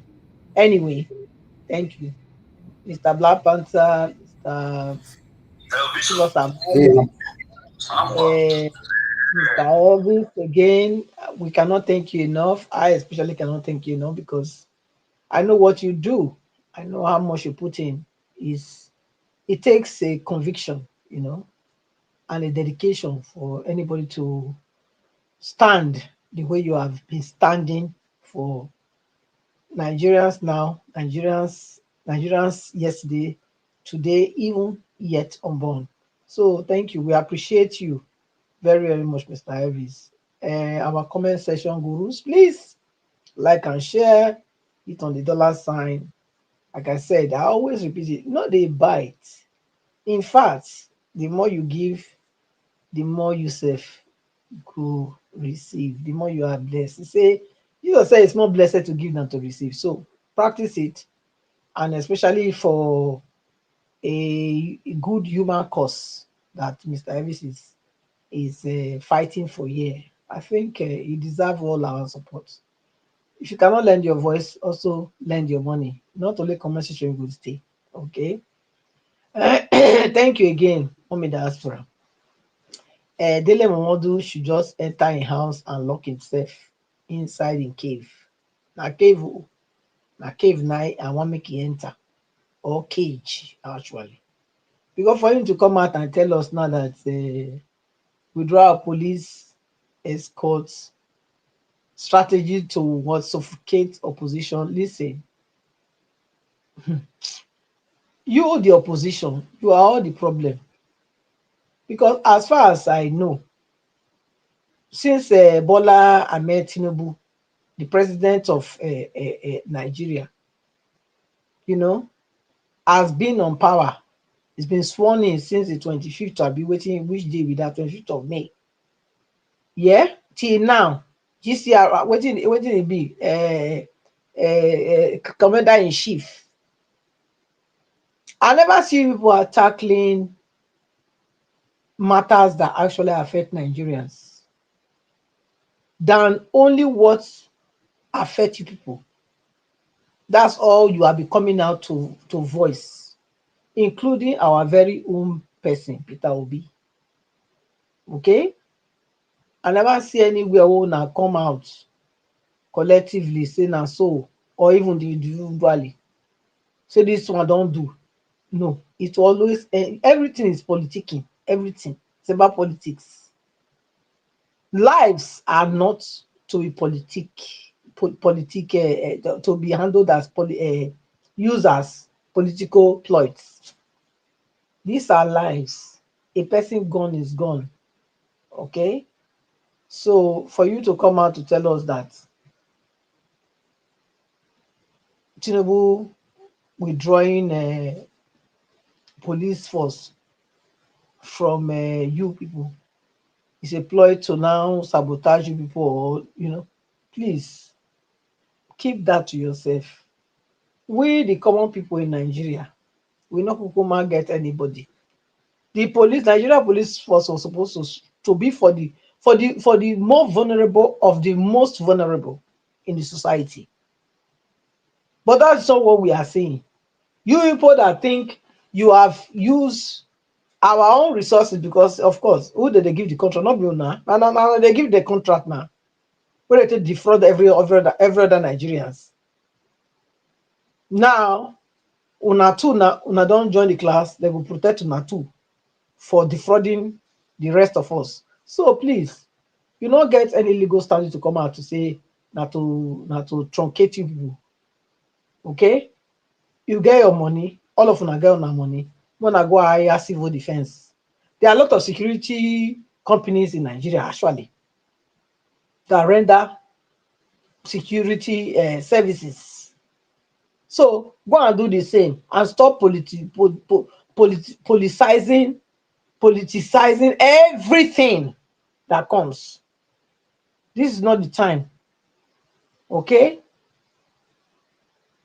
Mr. Akpabio, having to shut the man down, the guy from Niger State, whose state, the senator that said the man should just take a bar and go, because the man thought, that guy thought is the normal thing now. You see, they don't see, they can't smell it, they can't wake up and smell the coffee. That's the problem. This is a man, a senator, that girls were kidnapped from his state, probably from his own constituency. But as long as he's concerned, they are just numbers. Okay, they are not humans, they are numbers, and they are deplorable. So it doesn't matter to him. So for him now is the same thing that they normally do. Nobody come there when they are nominated to really be rigorously questioned. So he thought it was making sense. He stood up, raised the motion. My colleagues, abeg, this one has something to everybody don't agree. Even Nigerians are applauding him. Everybody agree on it. Let him just take a ban and go. But this time around, no, Akpabio is not having it. Akpabio change the game for him and say, no, what are you talking about? Take a ban and go. When America, they are our neck. So, which means it took America to do on our neck before now we know so that we'll do the right thing, Abi. People when they vote now for our constituency, give on our vote, which means we clear now, say nobody really put on there, now put on ourselves there. Because it's America now that is the one holding the carrot, So as long as it dangle that carrot, you will have to bite, whether you like it or not. So that's what I see. And this is a shame. We should be hearing that because we represent people. And people are the ones that sent us here to represent them. And this kind of thing that is happening, it's not supposed to be happening. We must question this man. That's what I'm supposed to hear from the Senate president. But that's not what I heard. He said Nigeria, yes, he mentioned Nigerians are waiting to hear. But the most one that was the Ugboriri, that was in it. He said, because Donald Trump is in our neck. Nigerians are not at their neck now. So the Nigerians, look, Nigerians, one that they sleep, continue to sleep. Because they don't see, now this now see finish now. Now see finish with this. Tell me, somebody saying they represent me. That's why I'm also facing the ones representing my constituency. You cannot be in that place. You are not speaking. It's not okay. You are not raising any motion. Nothing. You are just there quiet, like say you are a looker, be passerby, be looker. You know they okay. Oh. You know they okay. This one he speak rubbish because he not get sense. Yes, not get sense. So it's good he challenge him, but at the same time, it's what they normally do before. That's why the guy thought, today let me please the president, Senate president now. Tell am say abeg make everybody just support am, say make e go. Now he say no. Fine. We leave that there. The all those people that were arguing whether na IPOP they kill people or not IPOP they kill people or na OP Uzodima. I don't even know why they play those people a video, Mr. Elvis, honestly. Especially those ones where they make noise. So noise. I don't know whether you dey hear them. Me, I'm not feel they make head The of reason state for why this. the reason why that video was played, two people were arguing. One of them was a bigot, tribal bigot. So you need to understand it. Yes. So I know they really understand them, we Mr. need to Elvis. excuse them. Their noise, their noise, their noise too plenty for my ears. I don't. I try to hear what this one do. Yeah, it's just like a confusion, scene because it don't make sense to me now. At least my dialogue is you talk and then I go listen, then the other person go talk, or me I go talk, then you go listen. This one everybody talking upon into one another. Like, I know the feel they. Honestly, I know the feel. Now the truth I tell you, say me I no go fit lie over within yes. Now the why I see I be that for me I think you drop that one. Then that man that Dali thing when he always they talk. But Mr. Elvis, we know say yes. We know say the sheep people come. That one are true. Say the sheep, all these people come different states.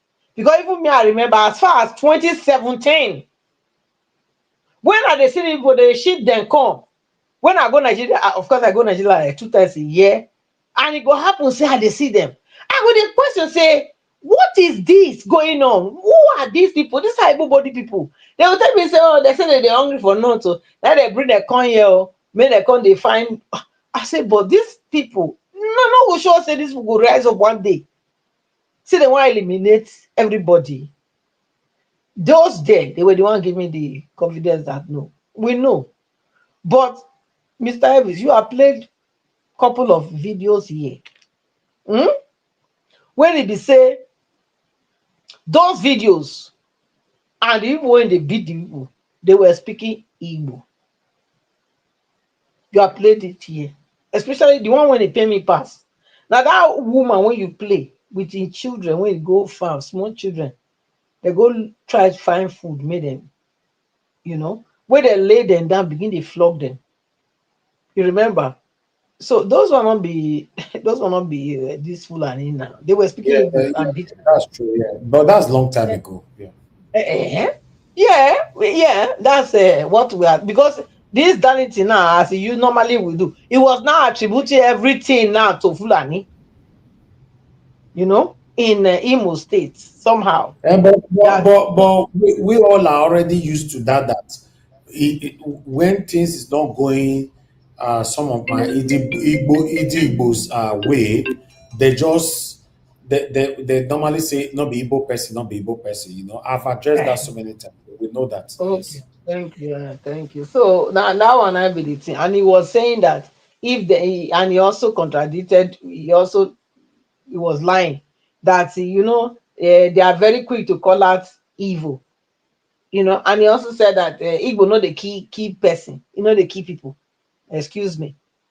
Anyway, may I just leave that Dalit of a thing.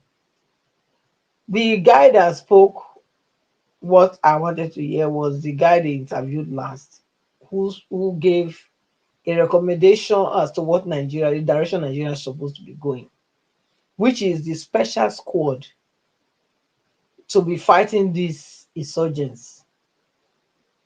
You know, I think Tinubu should listen to that. I've spoken about Abati yesterday. I don't want to talk about him anymore because Abati is just an evil person. Okay, Tinubu, our president. Yes, our president. Yes, you heard me right. We could not hear the boss.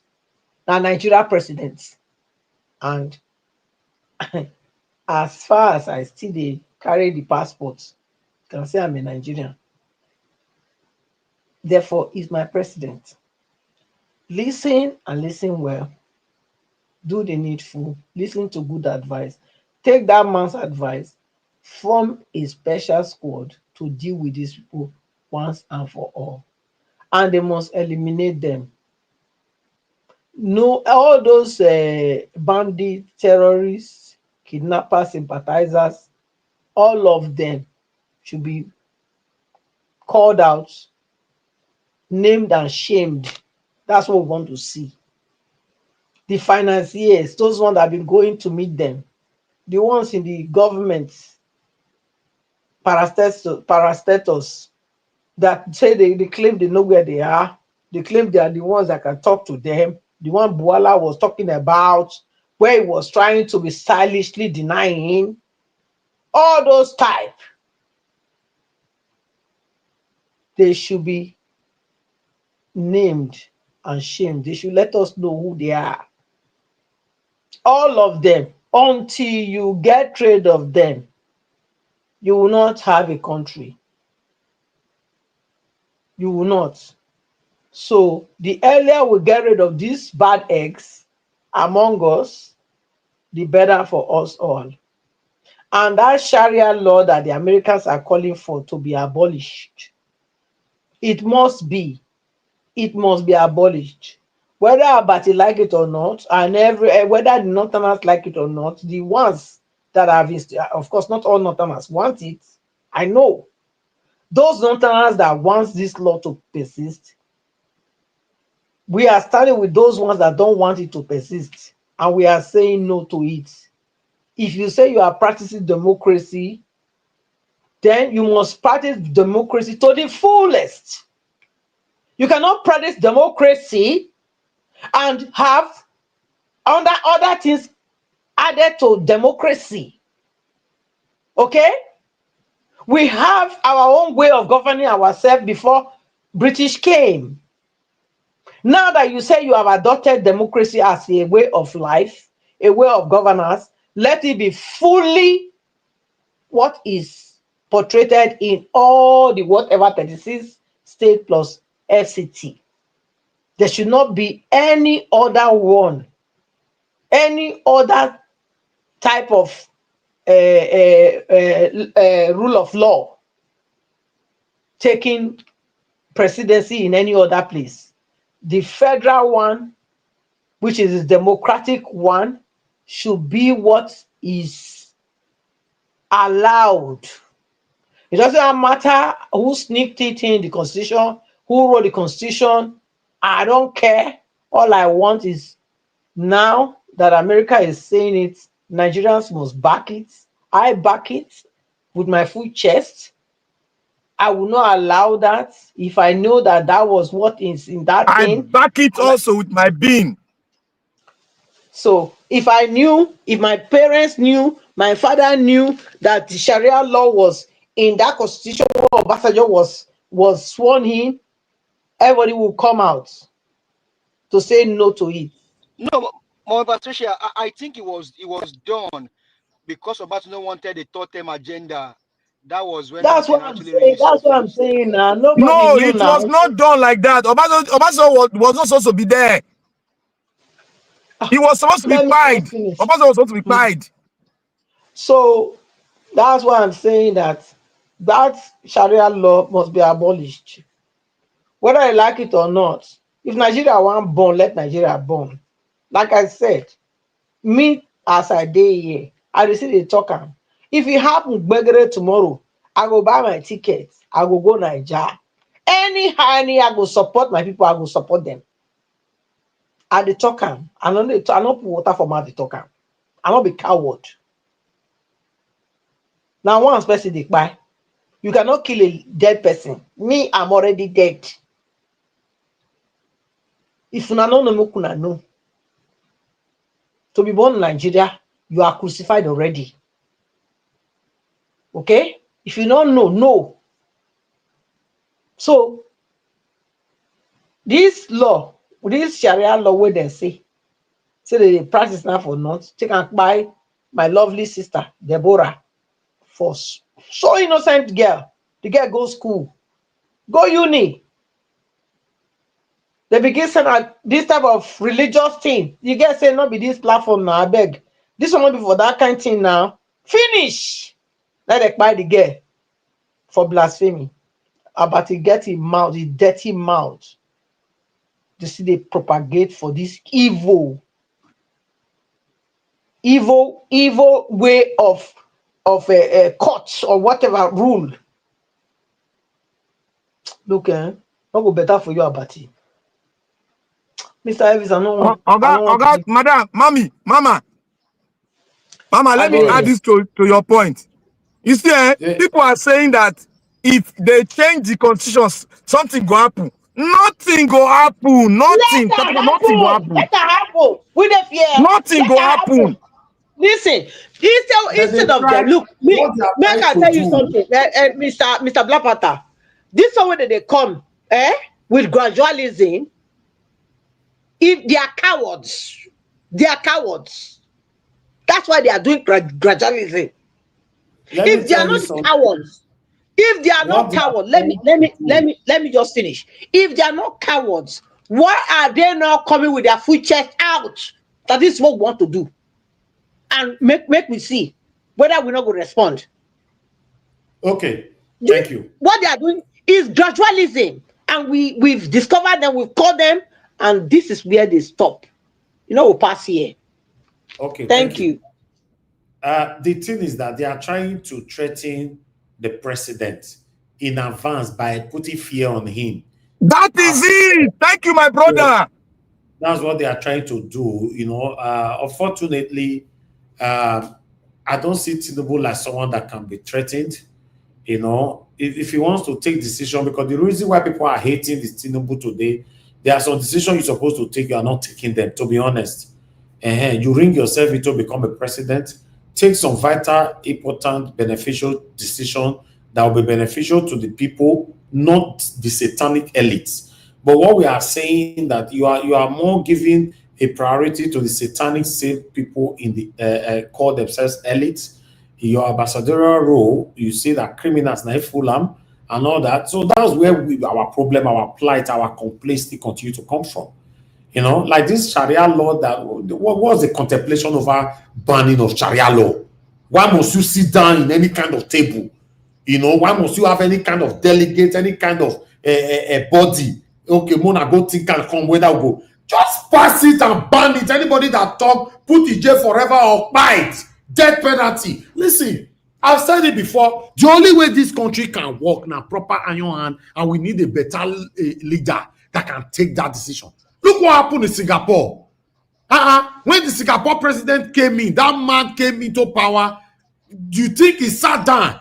He was contemplating take the satanic decision over these people are bad. That one Sharia law that you and I know that they are there. They are designed to buy people, nothing else. They are designed to suffocate people. They are designed to cause pains to people. Now, it's useless Abati and the cohorts are trying to threaten Tinubu in advance that if it happens, there will be chaos. Chaos how? Except there's somebody that is the president, Tinubu is just there as a rubber stamp. Simple. Please. Mr. Elvis. Yes, sorry. Let me just say something. The place when America, hold Tinubu. Eh? Now, that thing is going down. Even if Abati like we can, all like Abati likes, like Abati made them come and talk. Mama, Tinubu na ally of America. He go do am. He go do am. Me, I know say he go do am. Make we wait and see. Kukuma do am. To be honest, because He go do am. so much people hate this man. Please mute yourself, please. Thank So you. much people hate this man, and the only way you can win some minds back that will begin to like you to take some drastic decision. Simple. A very drastic decision. You know, I'm looking at people's face to take decision as how. Eh? Somebody is saying that the system that brought Tinubu into power, it cannot change it. In most cases, yes, you are right. But in some cases, you can still change it. The same people brought you in fraudulently, you know, through corruption and all that, you can still betray all of them and do the right thing. It's possible. It's possible. If I think that the only way to take country is the only legitimate way, like some of us always think, it's not always like that. It's just Yes, that you are right. It's not always like that. You are right. It's just that we've been unlucky to have people ring themselves into power. They still don't use the opportunity to do the right thing. There are people in this country that are willing to ring themselves into power if they have the opportunity, but they will use it against the people that supported them to ring the power and work for the people. It's possible now. I'm not saying for other country. It's just that we are unlucky. When a criminal ring himself into power, he remains as a criminal probably forever. We are unlucky. Simple. Mr. Alabo, for the last time, Naija watch. For Gigali of this country, for Africa, he entered the country illegally. He don't change the country. I don't know what the country name. You people will remember. All right. Black Panther, relax now. Let me talk. Thank you, Mr. Alabo. Good evening to you, sir. Talk to us. 8 minutes. Good evening, sir. Thank you, and God bless you for what you do. I appreciate every one of you. I've missed you guys. Be busy. Thank you. Good evening, Mr. Najawosh. Good evening, people on the comment section. I baby now. I think say you don't the breastfeed baby now because my mama supposed to do that one before. Don't be smart now. Baby there. When we see the feet saying there inside below, you know they sleep for night.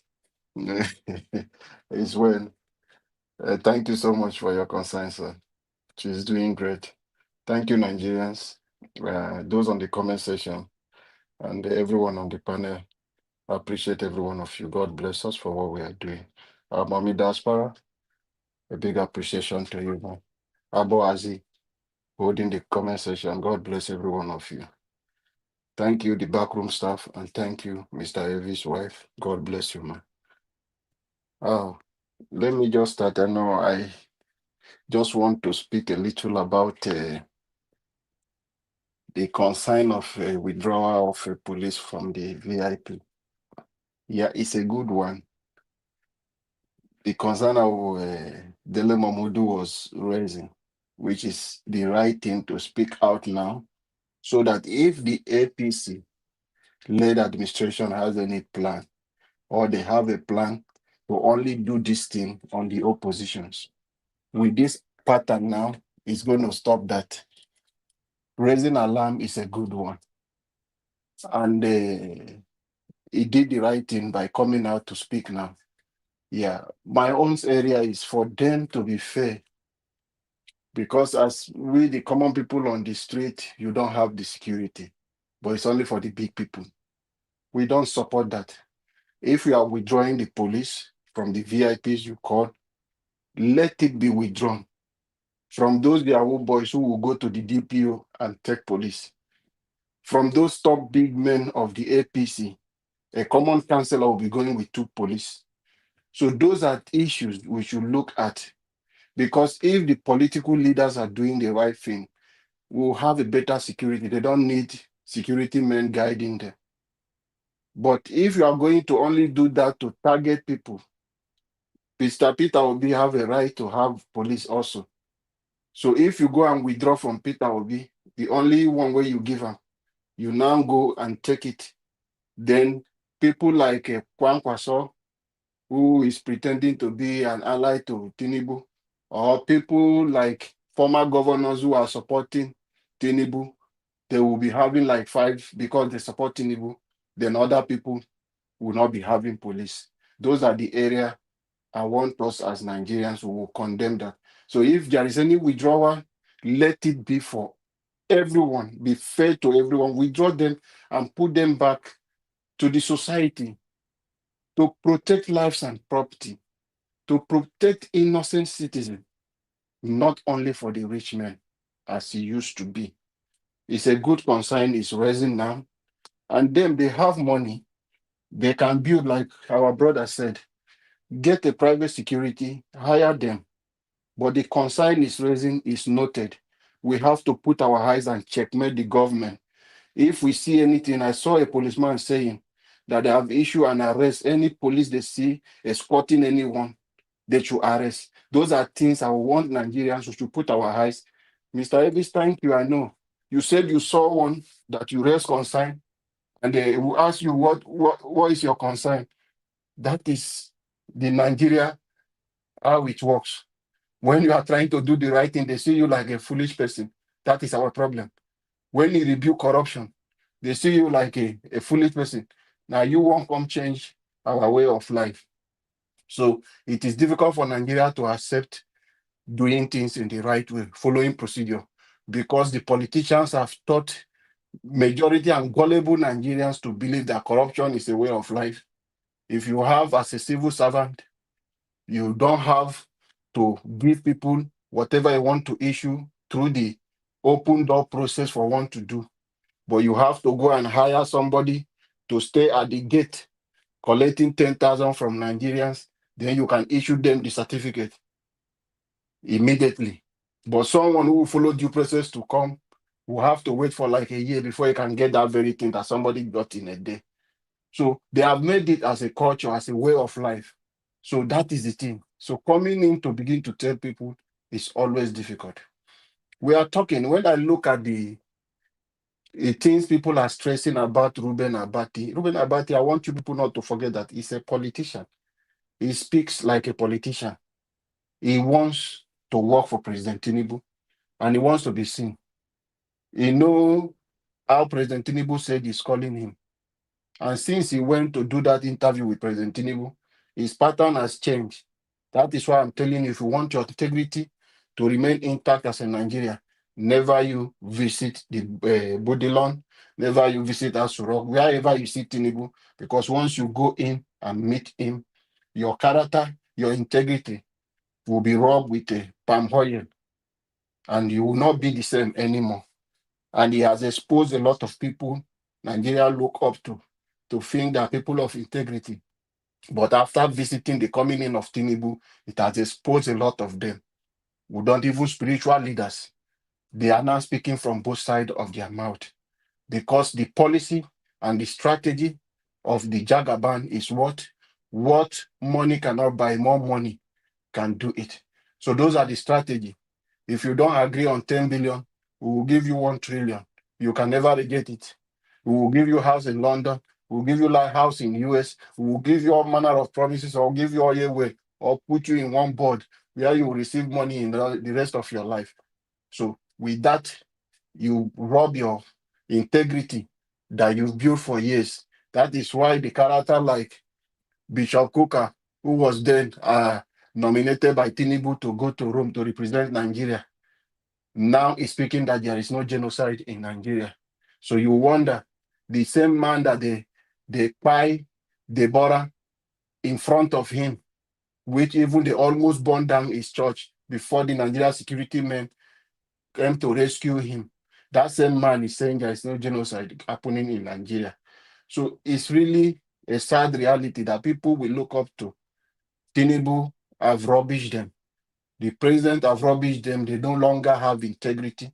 They are now speaking and thinking about what they have gotten, the benefit they have gotten from the government. So whenever they want to speak, they now speak to balance it. It's so sad.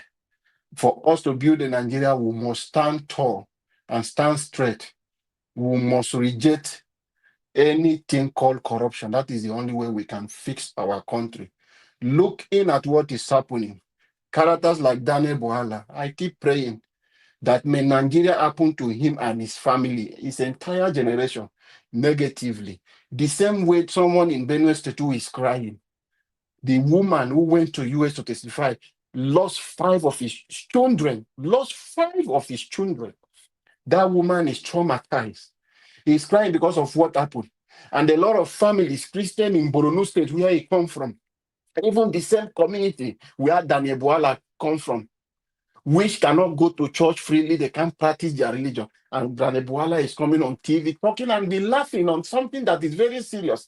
And he will be talking and seeing it as if you now wonder, is this a character? I want to live and I want to watch the end of these characters, these people, how it will be with them and their children. May it happen to them. The same thing those people are suffering, all those people supporting this evil. Let that same evil happen to them. And we will see them cry out.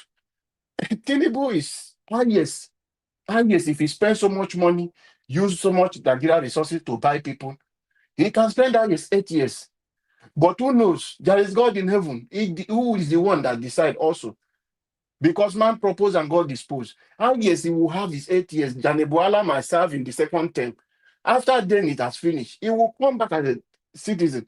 Maybe he will start lying for another political party to get back. But it's not going to be forever. People like him, we have seen people like him. Where is Lai Mohammed today? Has anybody heard of Lai Mohammed today?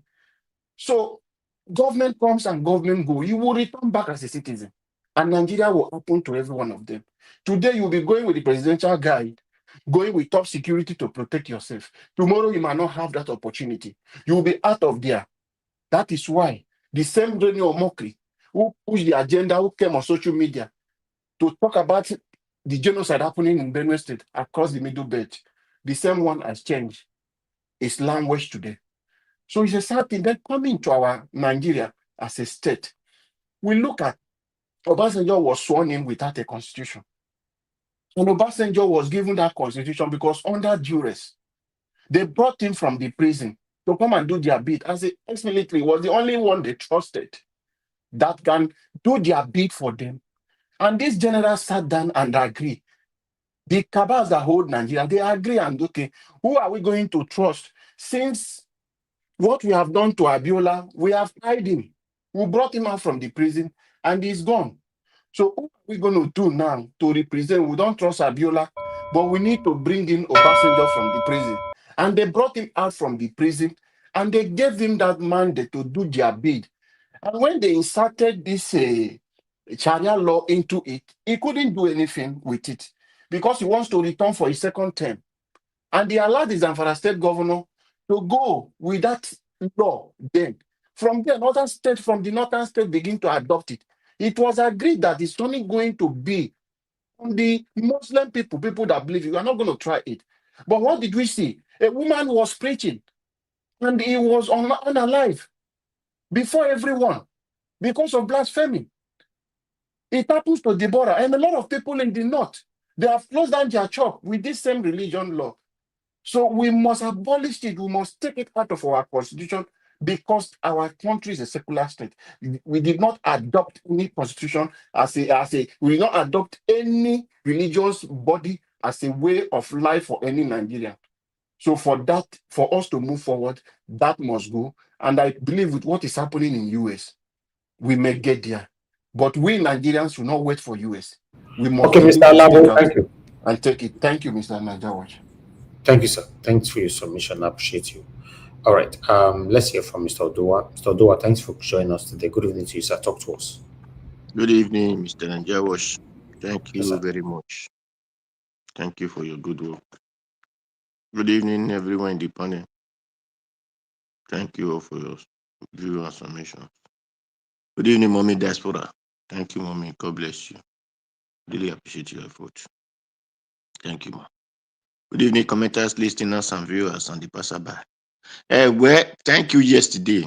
The reason I could not really join on time, I was inside a box. So the moment I came down, that was how I pressed in. So, and the two Niger was really, I don't really know what to call him anyway, but he will not succeed. And that is only what I can say. So, Daily Momodu, he tried it is his own view. Since it is police that him is looking for the VIP, like Dangote, because he mentioned two person, Dangote and Hotel Dollar. It should not be their new police to escort them, because I believe he had lived in another foreign land before when he was doing his journalism work. Is that how the London he went to? Is that how they pack their police along with people that have money in their country? Since this terrorism has been taken over everywhere, Dele Momodu have never come out as a journalist or ex-journalist to really bring hell or to bring the heaven down to the earth over the activities. No. All of them are just concerned of how they will get to that seat and just eat the one they believe is national cake. They are left concerned if human being is the one that they want to lead on. None of them care, because if they care, it is what you care for, it's what you always show concern of. So they don't care about the rest of Nigerians. As far as they think we just get to them as to feed their pocket, to feed their mouth, like person that is eating dry gari. So, they don't care about it. Well, all Nigerians should thank America, or they should thank Donald Trump. The Nigeria that is sensible Nigeria, that know that they have value of humans, should thank Donald Trump, because if not Donald Trump, the Senate, the one they call Nigeria senator, doesn't care about their people. They doesn't care. Since they have been shouting, who called those soldiers out of their duty, who called them in that, whether Zamfara, Bikebi, whatever. No senator have ever raised up their voice. If not that America have now in the Akpabio and his group neck. Since Buhari time, none of them talk. So what else can we do than to say thank you to Donald Trump? Because for those who are saying Donald Trump want to come and invade, I think they have ear now that they hear the question that Akpabio, we are not asking the other one or his view. We are not saying that they don't want anybody to go take your bow and go. That you have to tell us what you will do and how you're going to do it for us. Don't just come and explain, but at least tell us what you can do and what you can do, so that we will support you.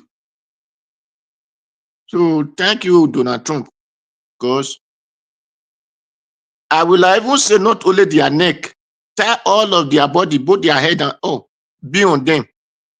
Because they did not really care about Nigerians at all. They don't care about us. Because if they care about us, Donald Trump, you will have not even be the one that we even ask them that Nigeria should be a part of particular concern or whatever. So thank you, Donald Trump. So that is only what Dr. I don't really know the reason they call it Abati, Ruben Abati. He said Sharia law is in constitution. First is the country a religious country, one religion country, or is a country of different religion? Okay, we that are not Christian, Muslim, or a traditionalist, then what is our law that they are going to put in the constitution? Because any constitution that did not go along with all the people that is in the country, there is no constitution. Because you cannot put Sharia law, and our tradition have a law. You did not put our own.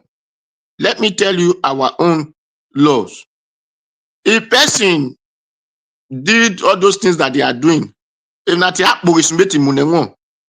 give him smate so that they will plaster his stomach. So they should go and put it there. Not only to cut their hand and their leg. They expunged person out of the community, drove him out of the town. So these people will have to be drove out from Nigerians. So they should put it in that law. Because Abati just get up and talk rubbish, then the next thing they will tell you, respect elders. All those elders did not respect themselves.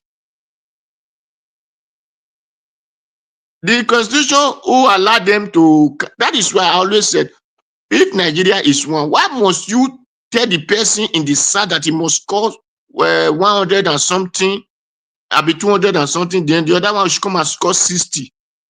No, we must do things the way it's supposed to be. If it is for A, it is for everybody. If it is B, for everybody.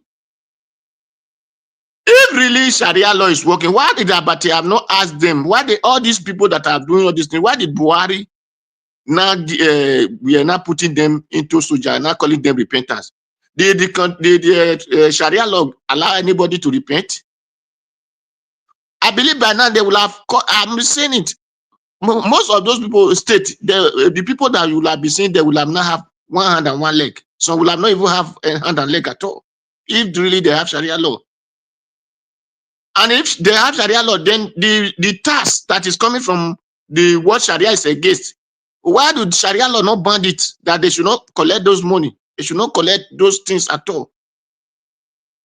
So anyway, it is a country of blind. So one eyes man become the king. Since then, our people believe when you talk English, make you have sense. That is, you are educated. So they will call people who's British have given them their language, then they'll be giving them rubbish ideas. As America asked for it, not only America, we the Nigerians asked for it. So the Northerners people asked for it, the South, the West and the East, all of us asked for it. Sharia law, even if they put it in constitution before, what they call the Nigerian constitution, if it was there, now we the Nigerian now know that something like that, stupid lifestyle like that is that constitution. It should be cancelled. We don't need it. Because we are not Muslim. And even if you are Muslim, it is not all Muslim who believe on that way of destruction. So that is my view and my take. Thank you, Mr. Najawash. Thank you very much.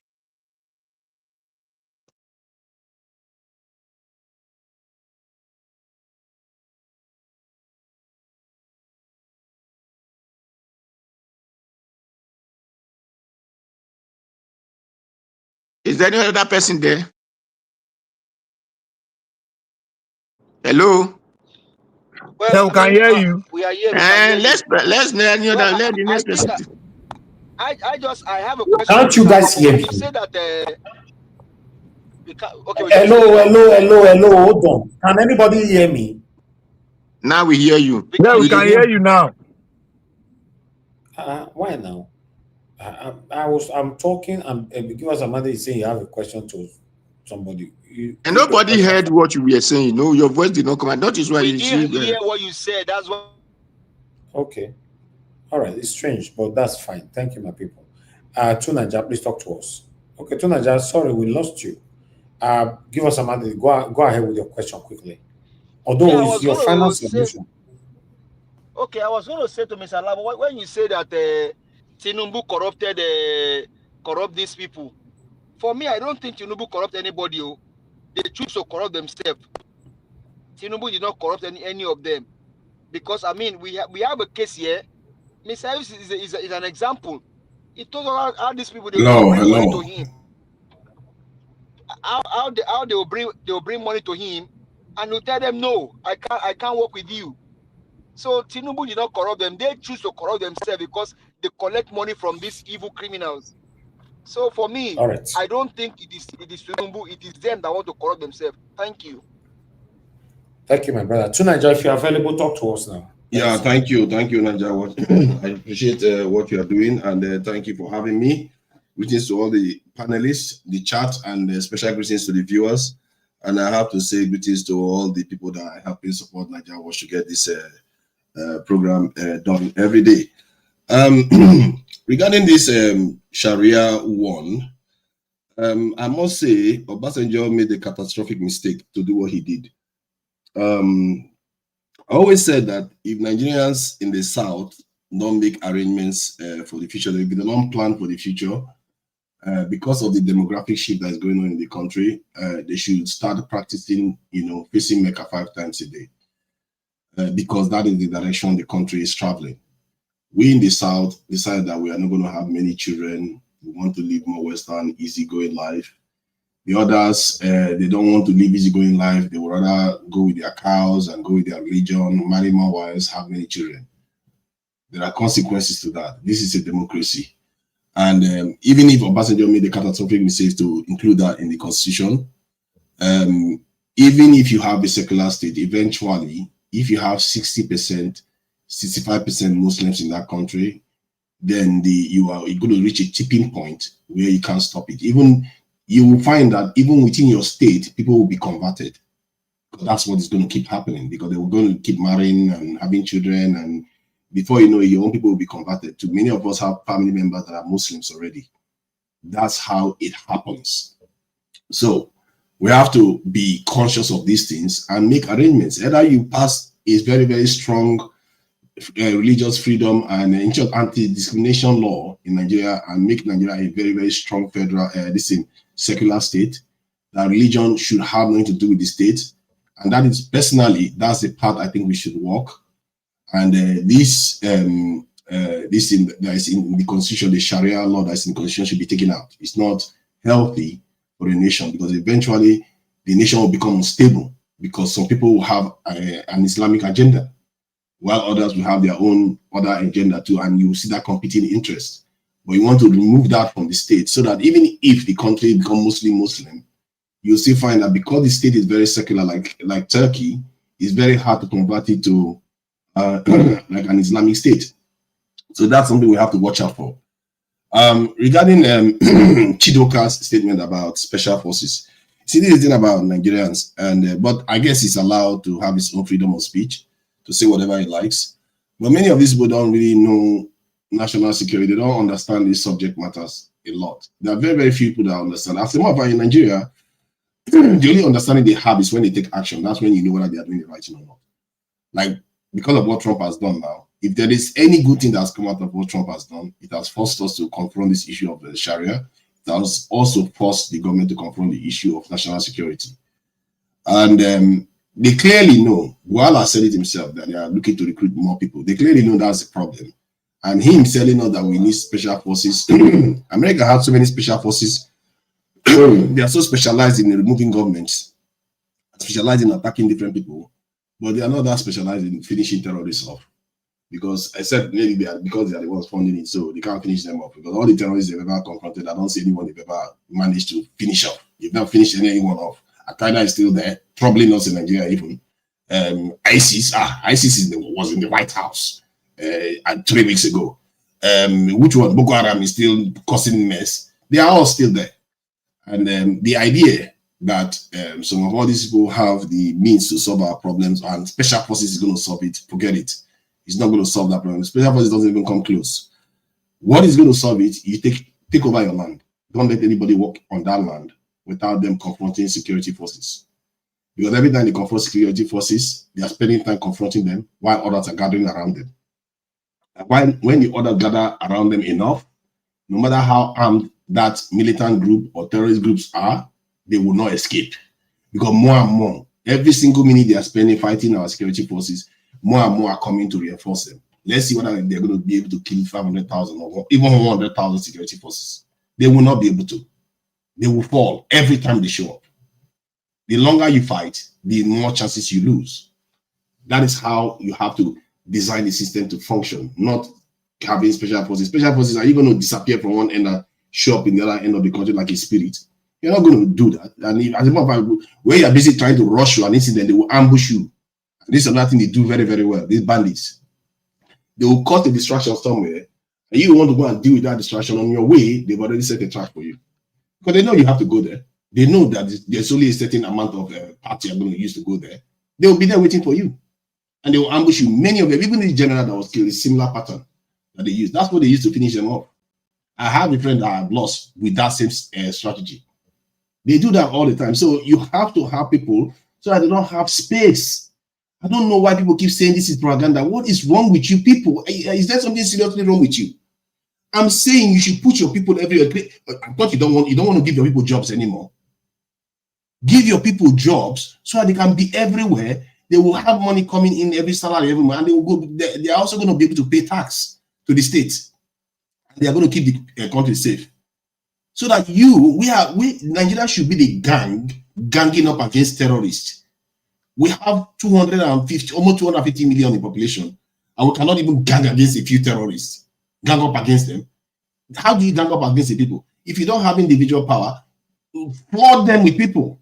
Flood them with people. Let's see how they're going to survive. This idea that you're going to use special forces to do it, we already know the answer to that. We've seen it happen over and over again. America have tried it, they've not succeeded. Israel has tried it. UK has tried it. We've all tried it. The Irish people, the Irish terrorist issue that they used to have in Ireland, in the UK, they almost killed Margaret Thatcher herself. Where they are busy trying to find it, until they decided they're going to find a way to resolve the problem. Sooner or later, you have to figure out a way to deal with the problem. And for me, this is a national security problem. You have to deal with it with the people that you have. What is the point of having 250 million people if you cannot even use 1% of your population to defend that country? 1%. You cannot even use it to defend your country. Then you don't deserve security. If you cannot even use 1% of your people to defend your country, you don't even deserve security. That is not asking too much from a nation. And that is jobs too.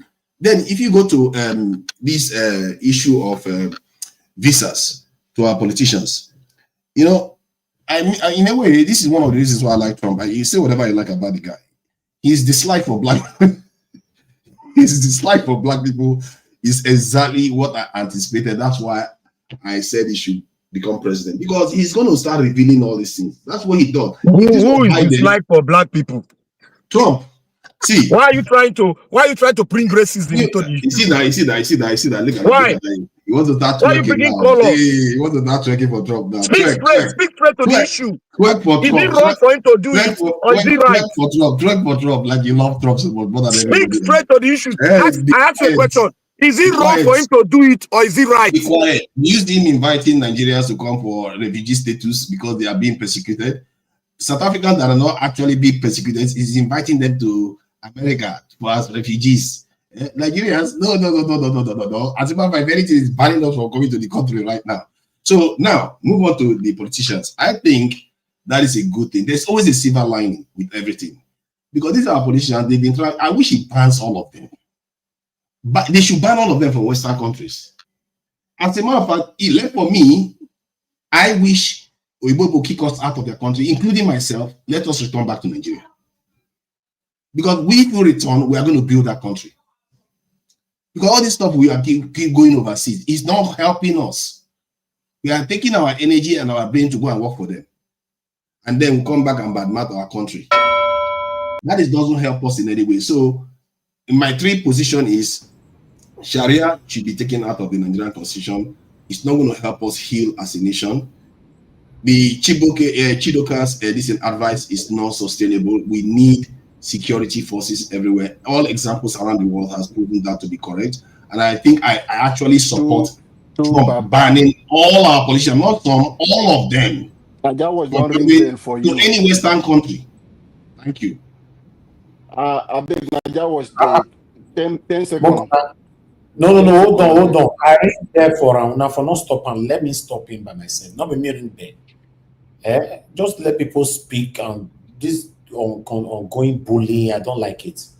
I ring the bell. Everybody, all of you here, when I ring bell, I wait for some seconds for you to round up.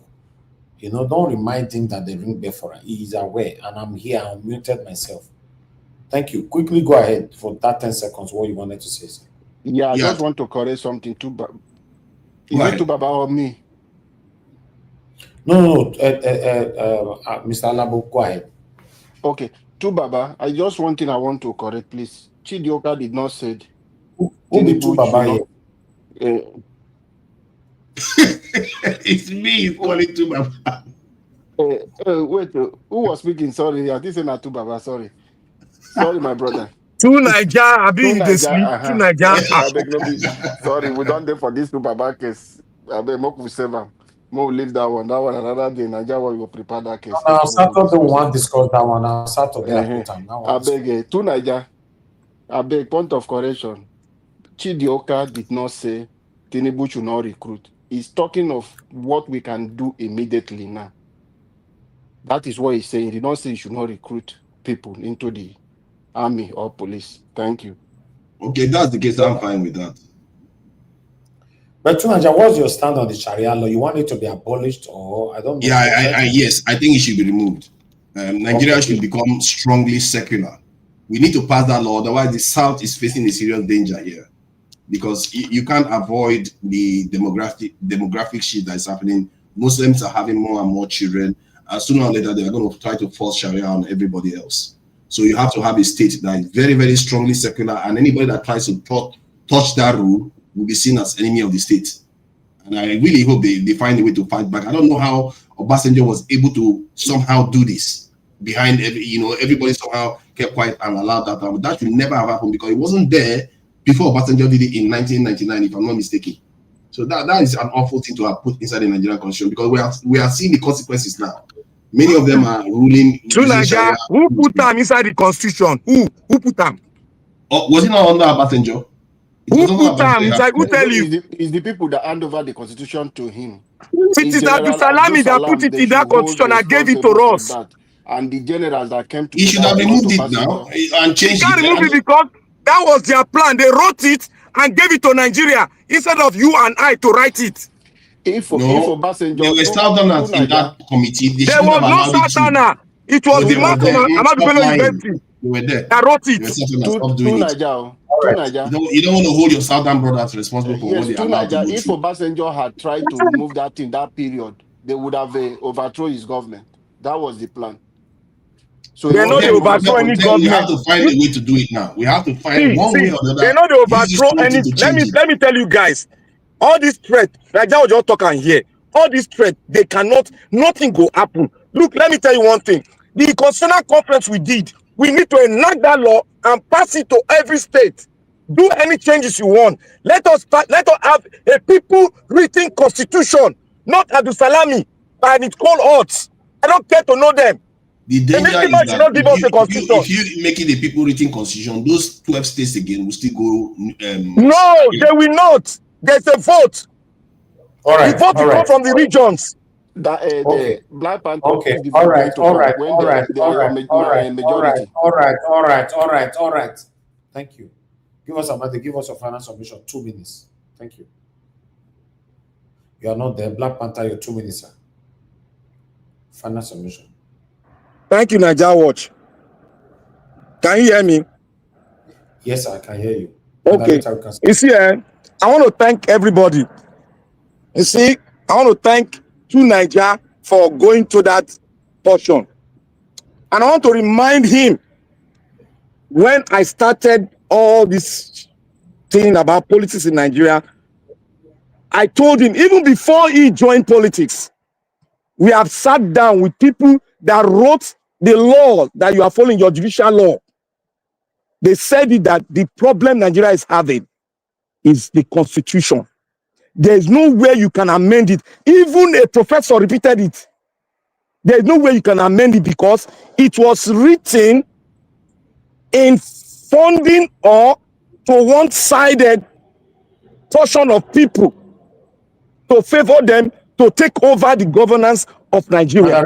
Now, Now, if you look at the constitution, if you look at the voting pattern, already as we are now, the voting pattern, the North will always have their way anytime they vote for anything, which is not supposed to be so in a sovereign state, in a secular state. A Yeah, but they secular have state more is people. supposed, What did you a expect? You are secular not busy. state, Your people are let not me tell you, having let me tell children. you the definition of a secular state. A secular state is supposed to be more prosperous than a state that is that has only one language. It's supposed to be more prosperous. That is why we said we should go back to the regional governor, because every region was prosperous. The North were so much prosperous during the regional the regional governors we had. They were prosperous. Everybody was proud of Nigeria. When our prime minister went to US, the US were on the streets waving their flag, Nigeria flag, to welcome the prime minister. That was when we were prosperous. And some group of people gathered together and formed a military regime and started bringing us down because of their selfish intention to drive and monopolize the country to one side. That's what's causing all this problem. You and I, we are arguing here because the foundation of our problem is the constitution. Thank you. Thank you. Thank you very much. I appreciate you. All right. Mr. Oduwa, 2 minutes, sir. Okay, thank you once again. For me, however they said, we are followed. Let me tell our brother who is talking of recruit. It is no recruit you need technology. You said if they fool everywhere. In Italy, because I use my place to give you example. In my house that I am living, if I come out of my door, local government will be watching me. A distance to my local government, just like the people that know, if you know Ring Road and you are living at Ipobai or Danda Upper or Uniben, Ring Road will be seeing you. Ring Road, they will be watching you at Ring Road. So if you have people everywhere, let's just say you have those police that you are talking about, can the person living in Ring Road see what is happening in Uniben? Or can they see what is happening at Bubai? It is because technology is everywhere. They put camera, which we call surveillance, just like what they are now calling drones today. So America surveyed your bush. Did you know that they have surveyed your bush now? This recent, they are even pressuring. That is where they are pressuring. They have surveyed your bush, entire Nigeria, entire that north. In their Washington, they did not need to come to Nigeria. They survey it in Washington. Why? Because they have that technology. So if they want to take any of people out of it, they know where and where to press button.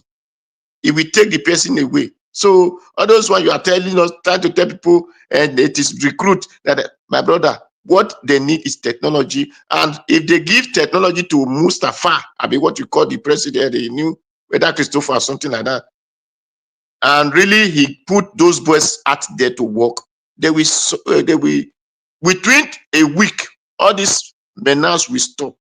Because did you know that the gun that they are using, those terrorists are, why is Hamas still there? The gun that those terrorists are using, technology we discovered. Let me give you an example. Did you know how France destroyed all the ammunitions that Gaddafi were having, that we are using to boast? They did not need to come inside Libya. It was technology from sea. They take it away from sea. How is Hamas still there? So when we are talking, Hamas is gone forever. No, let me tell him. If he's talking of Hamas, what is man saying? Now let me tell him, Hamas is for Gaza. Why the people that we are fighting them were Israel? So they are not the same people.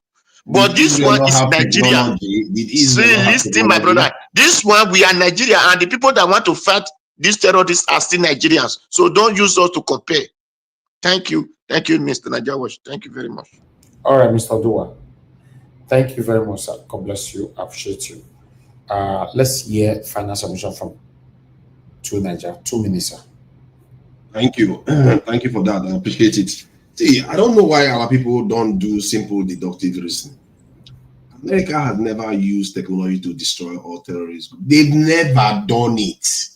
They didn't do it against Al-Qaeda. They didn't do it against ISIS. They didn't do it against Boko Haram. They didn't do it against anybody. Maybe partly because they did to confess that they are partly funding it. I don't know, but they simply haven't done it. The idea that somehow Nigeria is going to be an exception, when you know 6 Hiroshima nuclear weapon size explosion has been deployed against Hamas and Hamas is still standing, is because you don't understand the nature of the problem. You're just thinking that technology solves all the problem. Yes, technology is very, very important because it saves soldiers' lives. But you use it in a way that it saves soldiers' lives, but allows them to be present. Human beings are the ultimate weapons. If they are present everywhere, this terrorist group can't be able to run away when they kidnap people. The police will engage them. And sometimes you hear that police are engaging them, but they will send another set of people to go to the village and start massacring people. That's how they operate. But if you have more around that area, you will see that as they are doing that, you will see more security forces arrive. Those people will not be able to escape. And if they don't escape once, next time they will not try it again. They will not be able to show up like that again. The only thing they can do is suicide bombing. They can't operate that way anymore. You have to start taking time away from them. And the only way you can take time away from them is to be present. Are you talking about a terrorist? Yes, you can take time away from terrorists. They will not try it again. Security forces. They will not try it again. Did you say they will not try it again? They will not try that method. I just said they're going to change their tactics to suicide bombing. I said they change their tactics to suicide bombing. That's what I said. Because suicide bombing, they don't need time. They just need to get somewhere and blow it up. But this one, you can hear that they will be operating for 6 hours. Nobody will be there. As a matter of fact, sometimes for days. Did you see? You even saw the defense minister when he was talking to this in a very dark man, telling him that his own officers have not gone there for 2 days. What kind of country is that? Because they are scared. They are not present everywhere. All right, thank you. Thank you. Thank you. So obvious. Thank you, Tunaja. Thank you very much. Jim, they show your 2 minutes, sir. You are not there, so Madarita. I'm there. Just give it to another person. I will come back. I'm just attending to. No, you can't come back. No minutes for you again. Tomorrow now you talk. Thank you, sir. Madarita, I have a lot tonight. Let's talk to us now. Good evening to you. It's good to have you on the show. Yes, good evening, Mr. Elvis. How you doing? My sweet mommy, Lami. Greetings to give us a mandate, Black Panther, Mr. Oduwa, to Nigeria, and of course Prince Alabo. Mr. Elvis, I don't know what the topic is. I just wanted to just hear you guys' voice. So that's all I have to say.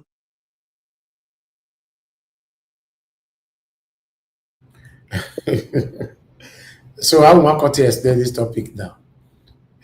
I'm just saying. I don't understand this pattern. No. Are you guys not happy? This pattern, if you guys are going to adopt this pattern too. You guys should be. Put your eyes on the globe and adopt Madarita pattern. Okay, Madarita, greet us. You're good. Yeah, I'm just getting, and there's something that you said you wanted to talk about on Saturday. Unfortunately, on Saturday I'll try to join, but I don't think I'll be able to because I have a commitment that day. But about the Two-Face issue and all that, and I have a bone to pick with you, Mr. Elvis, in particular about this Two-Face and Annie stuff, because I remember when this thing happened, and I remember the words that you said. So I really don't have anything to say. Madarita, I go join you. I remember the word too. Yes. So anyway, it was What I talk? Mona, not worry. You go remember when we talk on Saturday. I am among the team of Madarita. I join your team. Forget that thing. Forget that thing. Don't worry. We go nail you down. Don't worry. No wala. Now my own are for it. Mr. Elvis, I just want to say thank you. Thank you for dedicating your time on the daily basis. You deserve all the accolades. You really, really do. And also the people who come here. No, not just you. First of all, my lovely mother, of course. You guys know I cannot miss that. She comes here every single day. Mommy, I'm the only child that loves you here. Nobody can take my place. And then to all the panelists who come here, Mr. Jonathan, we're missing you. Madam Irene Finest. I don't know. I've not heard from Madam Patricia. I don't know if she's here. And Mr. Ferrara, Prince Edos. I can't just my head right now. There's a lot of people's names. I'm sorry if I didn't remember your names, but Madam Busy Brains. Yes, Madam Busy Brains. Yeah, it's been a while. Yes, I know. And the usual callers, Madam Origin, and then the love of God is my strength. We miss you here. I wish you could come, and call and just give us some encouragement. And all our brothers and sisters out there in the comment section. Yes, Madam Nena, yes. Oh, yeah, she's busy right now. It's the end of the year, so New York is very busy. And then the uncontestable comment section. You guys, that's a whole different level of panels in the comment section. It's just the only person that that I'm hoping to come to the panel one day is Mr. Johnson Emmanuel. Sir, I just wish you could come here and just join the panel. And of course, my brother Abuazi and our lovely daughter Debsy. You're just an amazing person. God bless you, my sister. God bless you. And Overline and Madam Eugenia, I pray that you found your brother. I don't know the status of the update on that, but No, nothing yet. We have not found that. oh my goodness. Oh my goodness. Well, we in the spirit of celebration, of the birth of Jesus Christ. I mean, that's Christmas. Just in case some people don't know what Christmas is, we should also remember the people who are in need. A lot of people are going through a whole lot. And many people personally, many people are going through a whole lot. So please try to remember them. It doesn't have to be money all the time. If you have something to give, fine. But sometimes a phone call and words of encouragement is very important. People need to hear some kind words. It's very, very important. And my brother, Mr. Alex, I don't know where you are, but you're highly needed. Mr. Chris Dublin, I don't know where you are, but you are highly needed here. So, Mr. Elvis, thank you so much. That's all I have to say now. Because if I start talking, you guys know that it will be a different show. But, I just want to end it here. Thank you. Thank you. You not say to Nigeria, you missed to Nigeria. I mentioned his name, Mr. To Nigeria. Yes, I did. But you not say you miss him. Now trouble, this one they find. You always find trouble. I miss you, if you don't find trouble, go sit down for fence, as you always they do. Wait, Mr. Elvis, Miss To Nigeria on what level? Like, he comes here, he's been here there's a time I was in the panel, he was here, talking about and that's what bad I do say. No, my Elvis, you want sit down for fence. You want watch show. I mentioned the people that we missed, that usually come here often. But they don't come here. My name now. Did you say you miss me? Mr. Elvis, I don't miss you. I'm saying it, but I don't miss you because you are here every day. You see now? And I appreciate you. You see the way she outclassed me to Nigeria. You not see? Just because we did I didn't add to Nigeria. I said, Mr. Elvis, I do not miss you because you are a constant. In fact, you are perpetual. You want set you up. I want to miss yesterday, today, day. Exactly. What am I going to be missing here now? I praise all the people who call me on a daily basis. I appreciate you. You don't praise us. We thank you. Don't mind Nigeria Watch. You want sit for offense. You want look WrestleMania. Now you want do so. Mr. Elvis, you were qualified for black soup. Now you're just doing as if maybe I'm going to remove me too. I just give me black soup without meat. The black soup don't they purge in belly. That's one I know they promise 78 years. I never see here for I.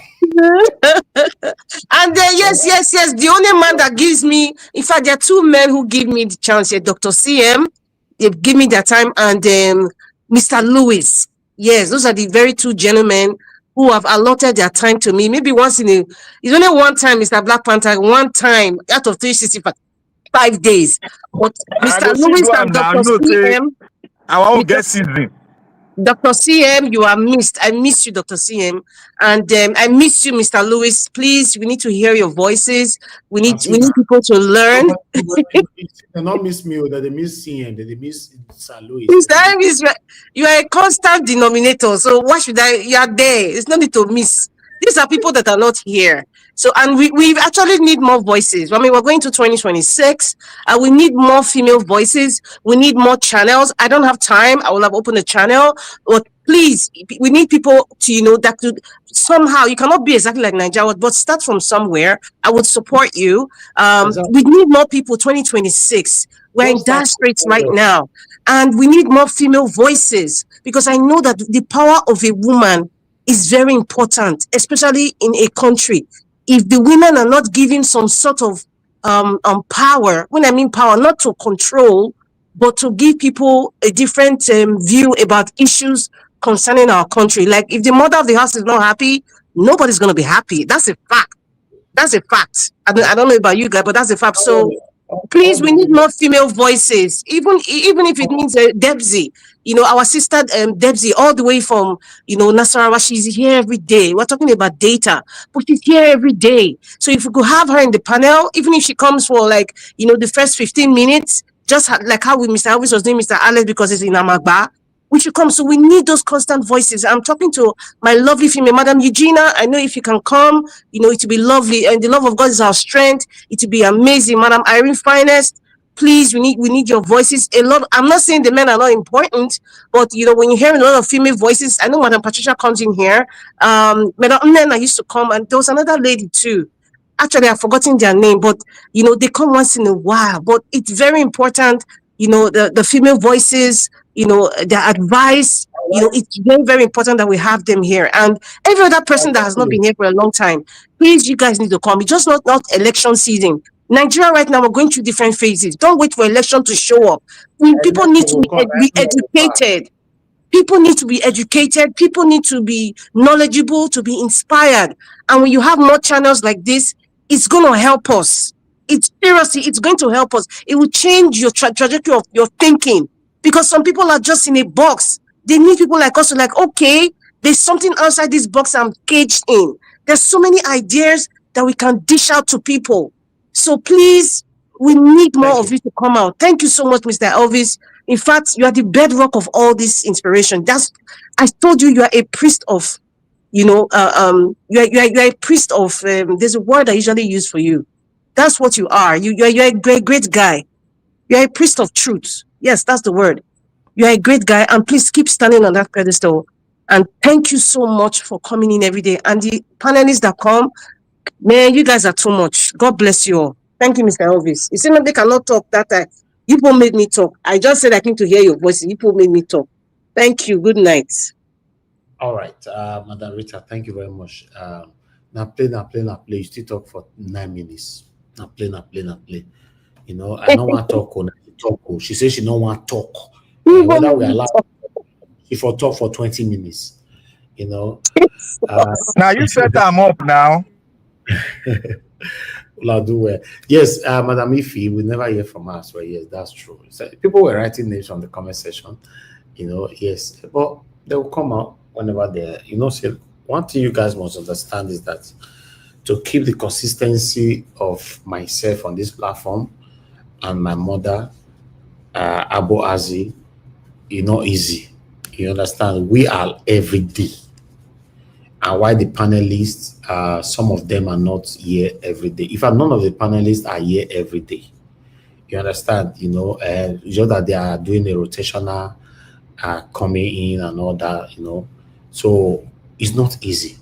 But we have some of the panelists who do at least a minimum of 4 days a week. As moderator talker, I will join our voice to tell some of you there to create your channel and start talking. All this one where everybody your fold hand say, not concern me. I don't understand how we want to, get this better country when a lot of people are not talking at the same time. When it also comes about the money we make here, I believe you say you're not the forbid to make money. So we want you to join us and make this money on YouTube. The channel you are using to watch me right now, start doing video there every day and make millions of naira. Right? I mean millions of pounds. I don't know how I want to talk. Come out.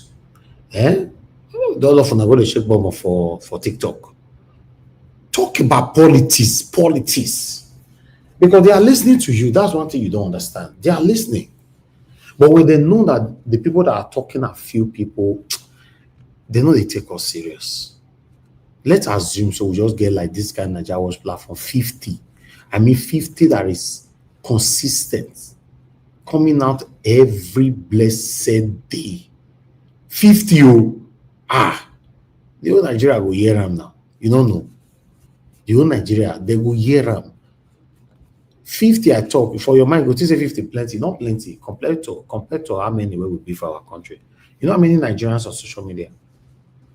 And Nigerians on social media, that come out every day for irrelevant things, we are more than 1 million. Yes, we're more than 1 million. So we're only asking for just 50 now that will dedicate themselves, their platform on just politics. Money they where so that you can be making billions of naira. Joy. Some of una will even say try before una cost the entire house. Why now? It doesn't mean say they swear for you, they forbid money. You they forbid money. Nigeria watch. Yes, sir. On that issue of internet, there, Nigerians are in totality. Nigerians are the most people that uses the internet effectively to get something out. Very Either way. sad.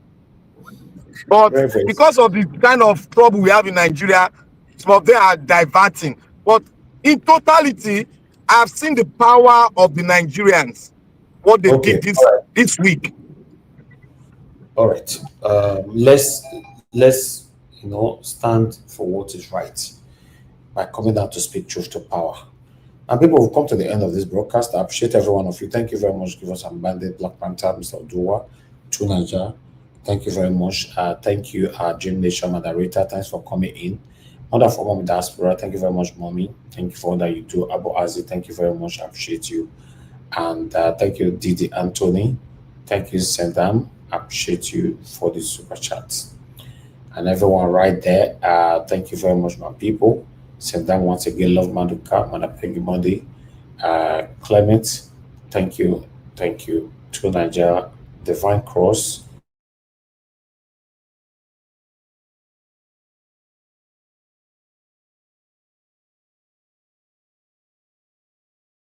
Organapos just commenting. Good evening to you. Yeah, we're rounding up now. And people, now tomorrow again, I'll see you now by God's grace, 7 p.m. Nigerian time. If we can put out a video for you during the day, we'll do that. If not, by God's grace, we'll be here together in the evening. All right, good night, my people.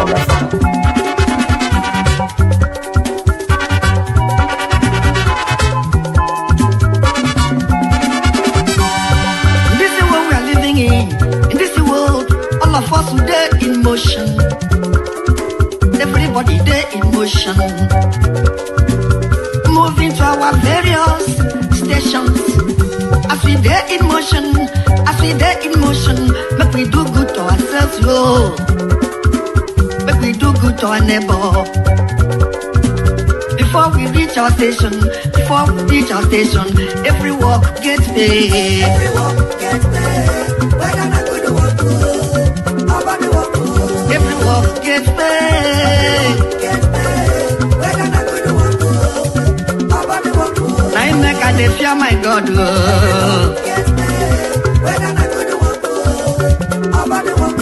I make a dey fear my Maker.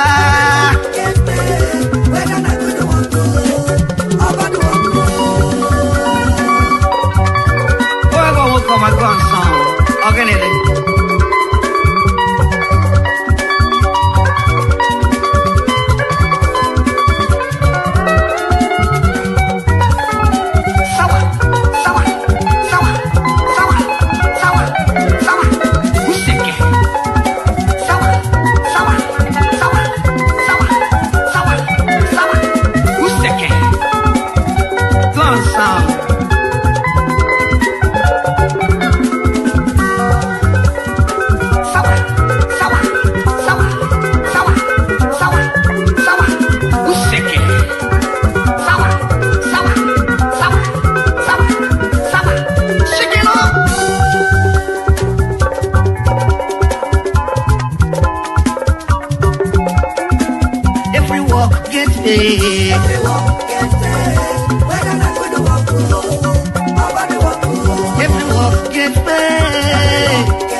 My God,